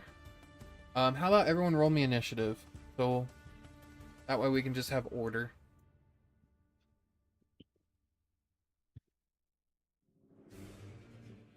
20. Nice. Yeah, 3. Gideon got an 11. Good old 11. Roll me initiative. Rook. 23. 23. Good on you. So yeah, pretty much the same order. So we got Rook. Rook ran out. You got Skeever. Skeever's up doing his thing. Seymour, still up to you. What would you like to do? I'm gonna kind of try and get up towards the edge and see Yeah. if I can see what the fuck just happened, what shot us. You sort of look over to the side. Go ahead and roll me a perception check with advantage. As you are actively, like, the wind gushing against your face, as you sort of turn and your eye is, like, becoming rapidly dry and you have to blink multiple times. 19. You see off in the distance, a person wrapped in a black cloak, and you see this sort of, like, energy in his hand getting generated again. It's some sort of mage. And then I'll just put a token just so that way you have it.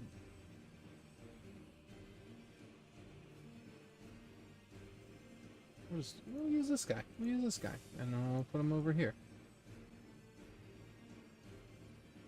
Okay.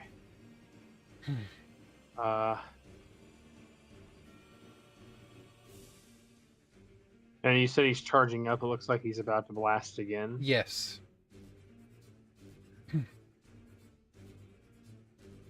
Jesus. No. It doesn't have to be a performed well shot because we're falling from 3,000 feet. We were moving at 58 miles an hour, so this dude better be a real good shot. Don't worry, I'm using AoE spells. I don't need to roll a hit.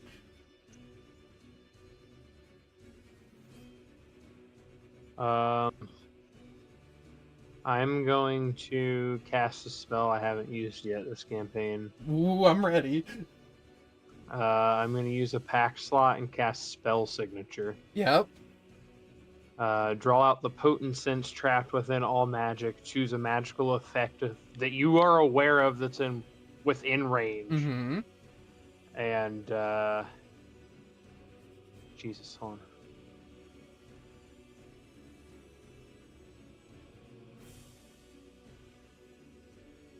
If I'm familiar with the creature, it's an automatic thing. If not, You make an ability check using your spellcasting ability modifier and add your proficiency bonus to it. And then refer to the thing below on what I get. Yeah, go ahead and just make a roll. D20 plus your proficiency and spellcasting modifier. That's okay. Okay. I would say the only thing you get... Oh, yeah. Do you have something else? I'm sorry. I can make it a little better. Okay. 8, 9, plus 5, plus 3. So 8, plus 8, plus 1. Okay. So 17? Yeah. So with a natural 117, you sort of look at this thing, and what you are given is creature is not affiliated with I would say it's not affiliated with an organization, but you immediately know that the magic that's still devouring the space well, because you see this magic, and what you see is where it turned to dust, it has leached on like these purple green flames are beginning to burn the rest of the Arceus's body. You know that that's anti-weave magic. Secondly, the type of creature is a humanoid mage, and the creature has a class. It is a sorcerer. Okay. I will panic. Okay. You are falling at the same rate as the rest of your party, so that is something good to know, by the way. Yeah. Well, since I know it's anti-weave, I know I can't dispel it. Well, you can attempt to dispel it. It's just you didn't want to eat it, unless you were unless you wanted to eat it as a dispelling tactic, which up to you. Yeah. Yeah, we'll use my action, see if I can get rid of any of it. So you're gonna cast Dispel? No. Okay. Actually, Yeah. I want to try and gather it. Ooh. Okay. How would you like to try to grab it? I don't want to touch it, so I'm gonna cast Storm Sphere in between the two broken halves of the whale of Arceus. Yeah. Come on, guys, let's call him by his name now. We will. Is Stormsfield 20 feet? Is that right? I think so. Yeah. All right. I haven't So used be about this right one there. yet either. I'm getting real creative here. There we go. Yeah, 20 feet. And then I'm going to try and channel my ability to eat to instead draw this shit into this sphere. Okay. I see what you're doing. Go ahead and make me an Arcana check and then a Charisma save as you attempt to do these two things simultaneously. The save gets a +5. He is not within range of you. Okay, so that's an 11. He's not within range because your range is only so many feet. He's on the other side of the bisection. Yeah. From So 26. That's very good. So with an 11, you sort of channel this magic and you're attempting to do this. What this does is it does shrink the sphere a little bit to 15, but you are able to use your other half and you're slowly pulling in magic into it, and you see flames become licked up by like wind and storm, and you watch as the clouds begin to spin around the fire, begin to pull it in further and further. And then I'm going to use 2 sorcery points in my bonus action to cast Pillar of Force underneath it and throw it at him. Okay. Very nice. Yeah. Wow. Yep. Okay. You throw this ball of like storm and anti-weave fire magic at this mage. As you do, there we go. We're gonna go ahead and do this. Boop, boop, boop, boop, boom. Oh shit, I didn't add him. Oh no. Hold on.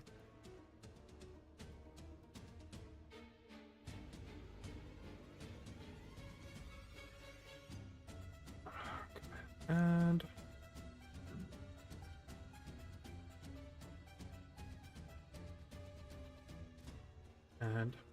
go. Okay, and then Can't believe this thing just killed our whale. save. Okay, that's I can- 16. If I can deal with this guy, I might have a plan to save the whale too. But I can't fucking deal with that and him over there. Okay. So it does impact him. Go ahead and roll the damage that is for Storm Sphere normally, and then I will go ahead and add some additional fire damage. Do 18 you want? fire. Am I rolling just the bludgeoning, or do you want all of the damage Storm Sphere can do? Bludgeoning plus the lightning. So that's 66. 18. 17. Okay, you watch as the Storm Sphere hit him head on. He's unable to dodge out of the way, and it expands around him. And you watch as this explosion happens around him, but then you see something else. You watch as Storm Sphere gets smaller, almost like he's compacting it. And you see him take it, and he's holding it in his hand, your Storm Sphere. He does take damage from it, though. Okay. All right. What are you doing? Anything else? Gonna move? I have just enough movement to make that gap, so I'll at least get to the other side. Okay, give me an athletics check. With advantage, because you're awesome.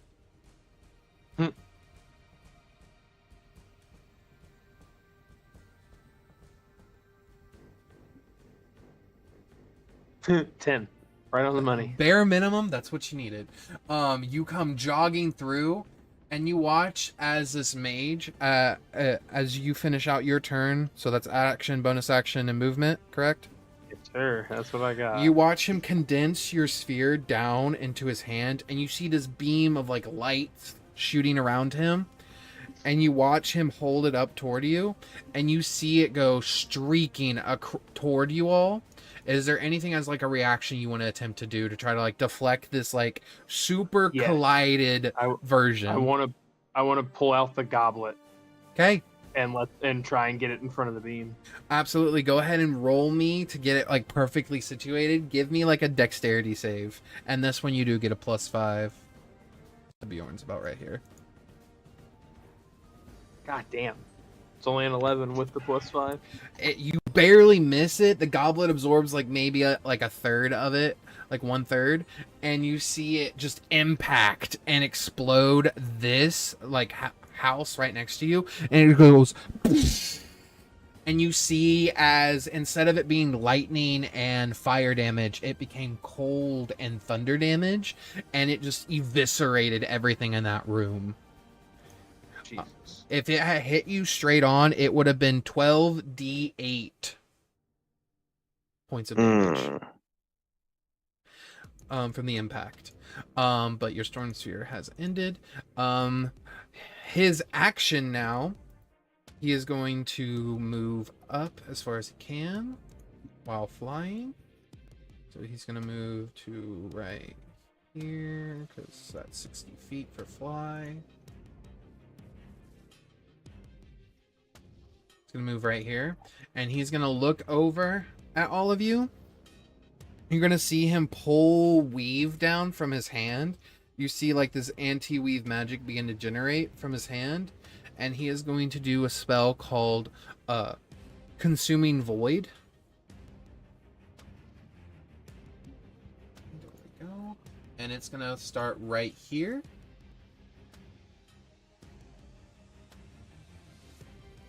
Right there, a 20-foot sphere of pure condensed energy appears, and it's going to begin to pull everyone into it at the start of their turn. So you have to make a strength save to not be pulled in.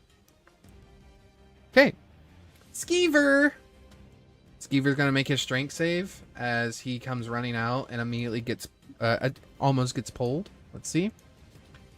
16 plus 5.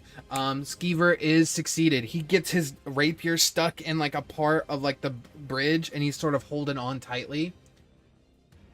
All right, that's Skeever will then look at the rest of you and say, "What do we need to do? I got magic. I got things. Do we need to fly? Do we need to leave? What do we need to do?" He's looking at you, Rook. I'm looking at everybody else. I only have a We limited amount of fighting time. this guy? I can't deal with that guy.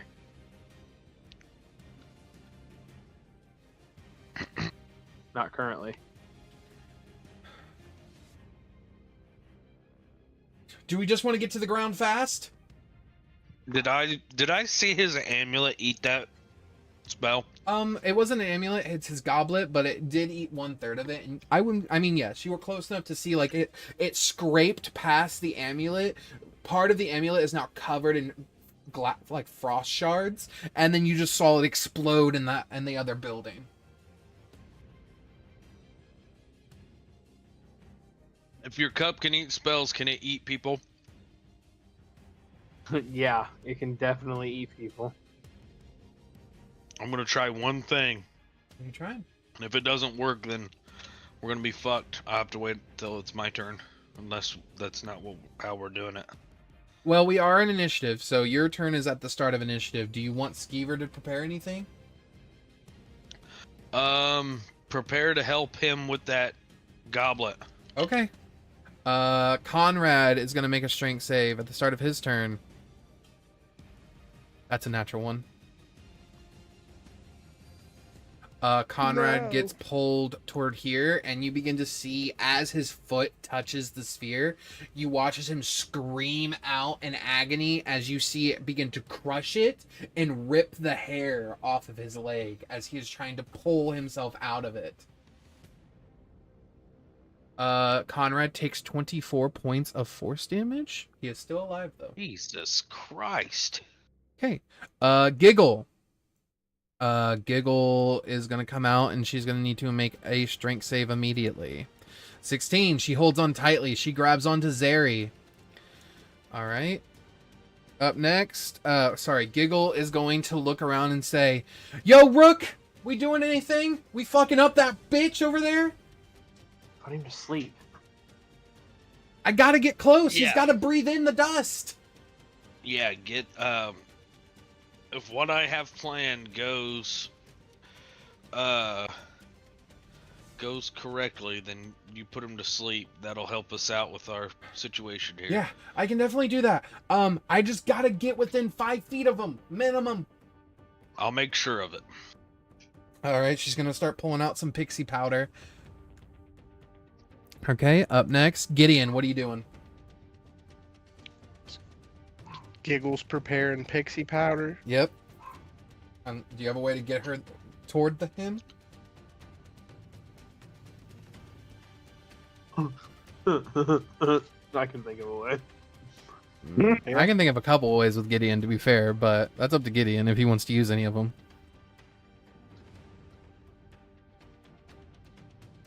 Let me measure distance real quick.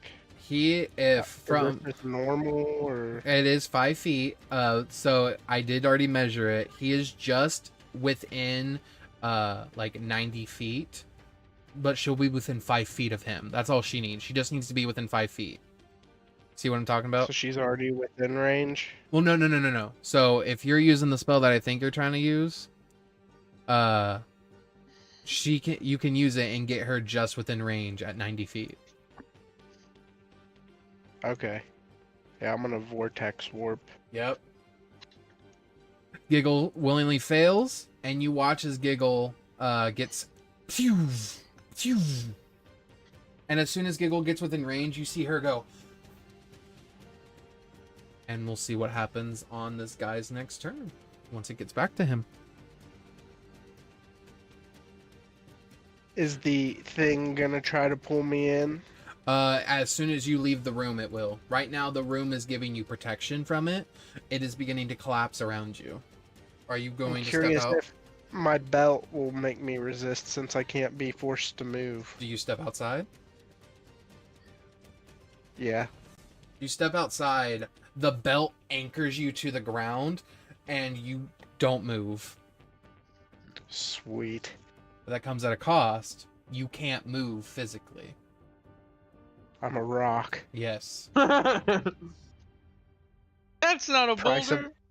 The price of being this beefy, Okay. this buff. So that's your action. You have a bonus action, Gideon. I don't think there is much I can do with that. Okay. I mean, do you want to rage? Since I did just cast. Well, don't I technically need to attack before the end of it or I'll lose my rage? It's only at the end of your next turn. It's if you don't take any damage or attack by the end of your next turn.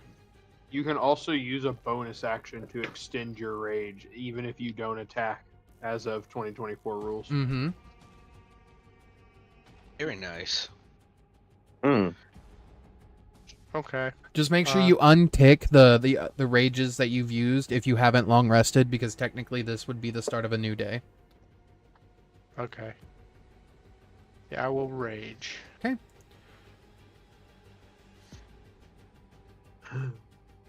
That's a whole lot of cake in front of me. Okay. So I need to roll a d8. You need to roll a d8, and while you're doing that, we're gonna go to the next person, which is Tyson. That's fine. Tyson and Zeri. Tyson runs over to Zeri, and Zeri and Tyson are going to dimension door to right here. Tyson is going to have to make a strength save, and so will Zeri as he steps out. 13 Whenever a plus 5, creature that makes hits sense. me with an attack roll before my rage ends, that creature takes 1d6 force damage as magic lashes out in retribution. Nice. You watch as Tyson grabs onto a board and holds onto it tight. You see Zeri just smack into the roof, and it's being scraped across the roof before he finally grabs on, but he's fully prone, holding onto a piece of wood paneling. He takes about 13 points of slashing damage as he scrapes across the metal roof, or the wooden roof. No. My boy. Up next is Bjorn. Bjorn, I need you to immediately make a strength save.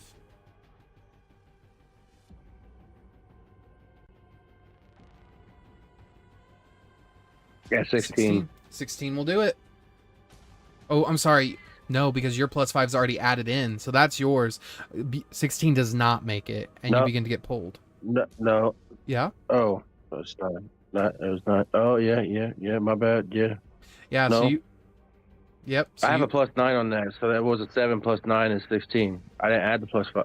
Oh, is it +5 on the save already? Yeah. Yeah, it's it's just already- 16. Yeah, so paladins automatically get their auras added in. So you get pulled into the sphere as Conrad does, and you immediately take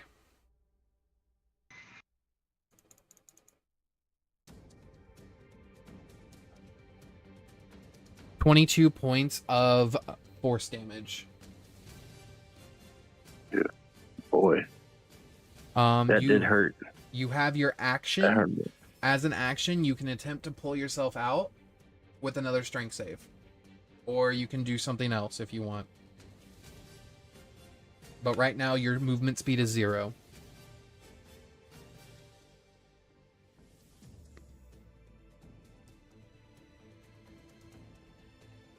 Would I take repeat damage if I used another strength saving throw? You won't take repeat damage until the start of your next turn if you're still in the sphere.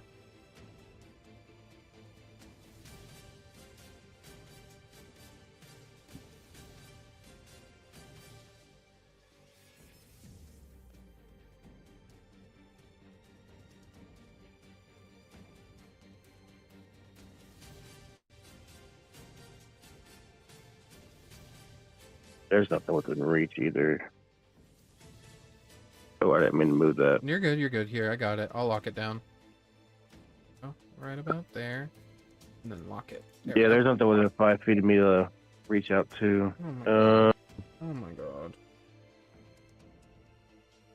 I can't use that until I'm at 0 health. Um.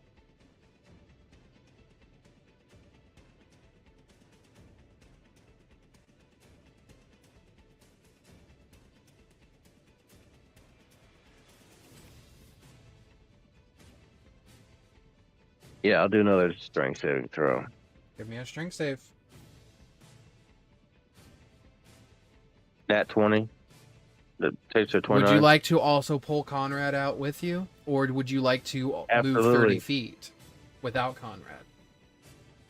So, no, what was that? You can Without- either pull Conrad with you and get you both to safety, or you can move 30 feet without pulling Conrad. No, I'm saving Comrade. Okay. You go get to like right here until the start of your next turn. At the start of everyone's next turn, they have to make another strength save or get pulled in while that's still active. Okay. Okay. Bonus action. You doing anything? Can I heal Comrade? Yeah. How much you putting in him?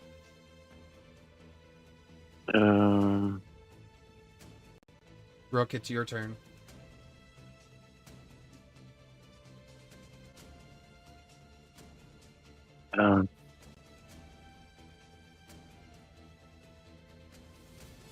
I was thinking about Nope. doing a cure wound. Can I do cure wounds? You can do a cure wounds. Sorry, no. You can do a healing word because it's a bonus action.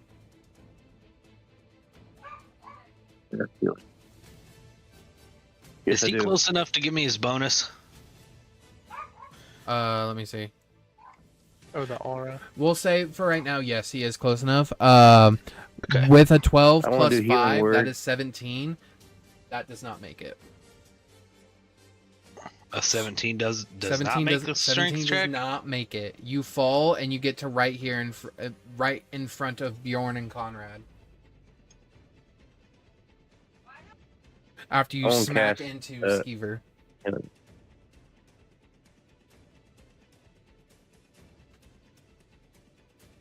I'm going to use that vial that you gave me and just redo it again.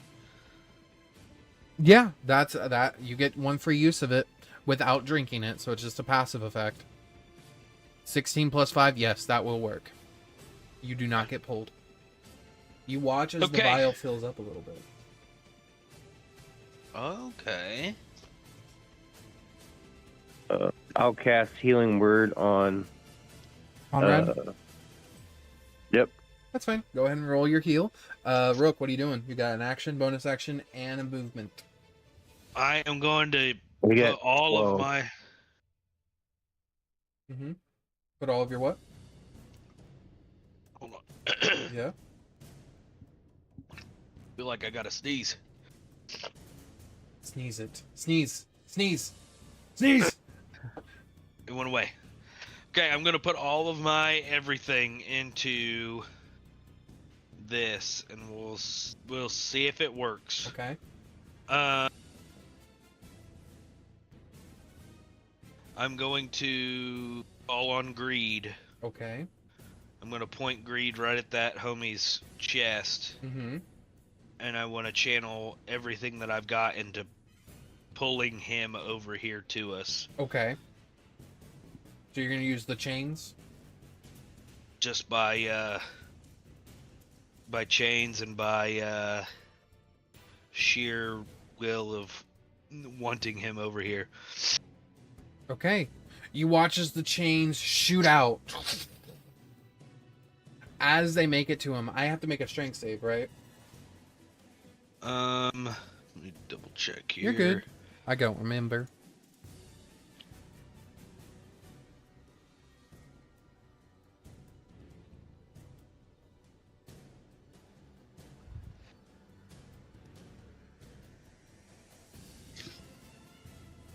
The coin link chain. There it is. Yep, strength saving throw. The DC is 8 plus your proficiency plus dex or intelligence. So it'll be 4 plus 5 plus 8 is your saving throw for the coin link chain if that's what you're using. Yep. Okay. So you watch it come at him. And as soon as the coin link chain's about to grab him, you watch as the chain stop moving and shatter as I use a legendary resistance to deny it.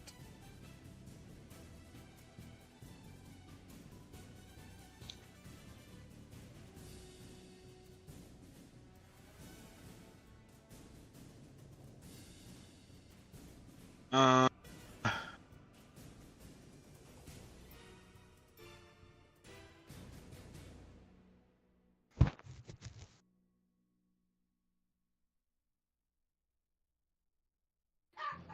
But after that, do you want a bonus action anything?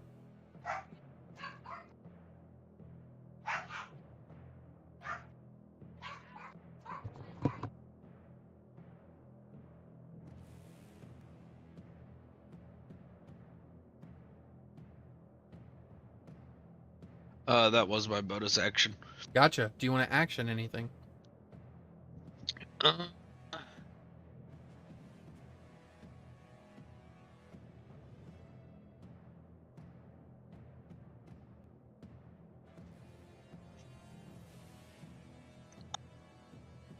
hmm.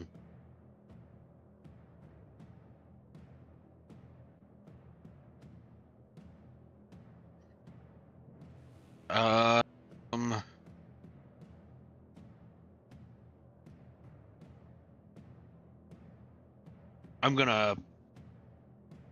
I'm gonna ask my dad to help Greed Mm-hmm. make this motherfucker come over here just by the sheer will of Greed. Just because I want him to be over here so bad. Okay. You reach out to your dad.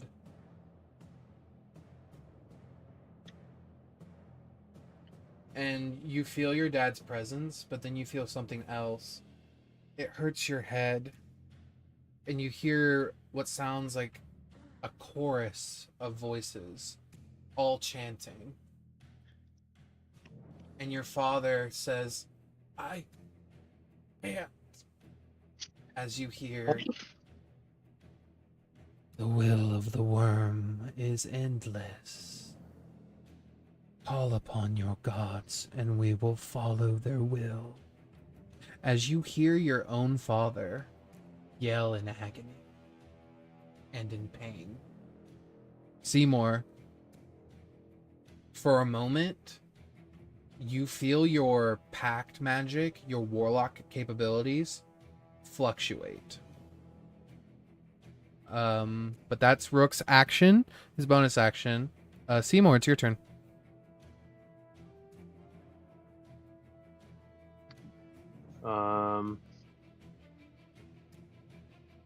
How much closer to the ground are we right now? So every turn, at the start of every new round, you guys fall 170 feet.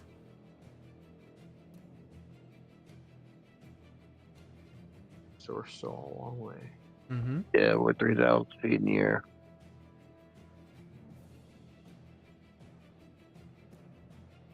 Unless you want to try some teleportation magic.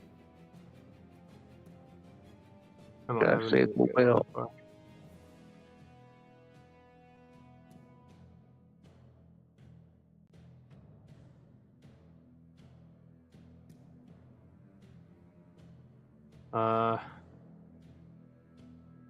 Yeah.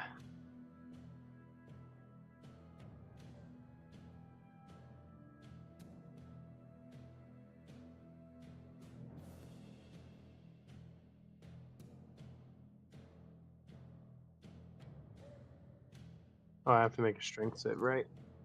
Yep, start of your turn.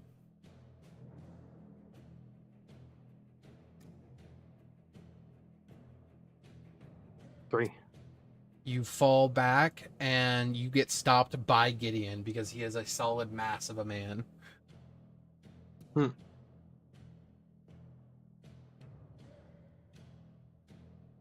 you like to action or bonus action anything? It's a really good question.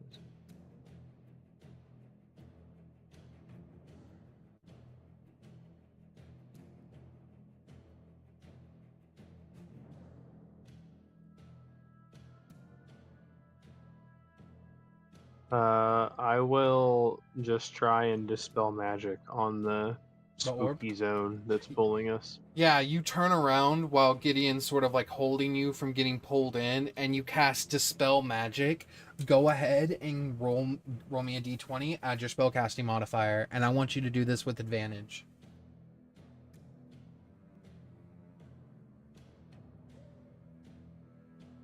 Natural 20 on the first roll of the advantage. You've seen what happens when weave and anti-weave collide. And as you watch as these two magics collide again, you see your anti-magic wave of Dispel Magic wrap around it, and instead of an explosion happens, they sort of just cancel each other out. The orb vanishes. Are you doing anything as a bonus action? Nope. Okay, at the start of my guy's turn, you watch as Giggle turns and blows fairy pixie dust at him, and it covers his face. And as Giggle turns to celebrate, you watch as her body goes limp. And you see the mage sort of just wipe the dust from his face, unaffected. As you see when he pulls down his hood, you've seen this mage before. He wasn't a mage when you guys met him. You're looking at the Mage Hunter that is infected with anti-weave. One of the ones that was walking with the statue that got infected with the anti-weave. Luckily, one of them didn't get pulled into your fucking hunger. Mm-hmm. So there was two of them. One of them got devoured from your ass. But you see Giggle's whole body go limp, and Seymour, in your head, you can hear this cadence, dissociated voice that sort of takes over and says, "One by one, your friends will fall, and two by two, so will your magic and your gods." And you watch him close his hands, and as he does, you watch Giggle's body is crushed, pulverized, and then just drops. And you watch him vanish, leaving you all to fall. And that's where we're going to stop. Damn.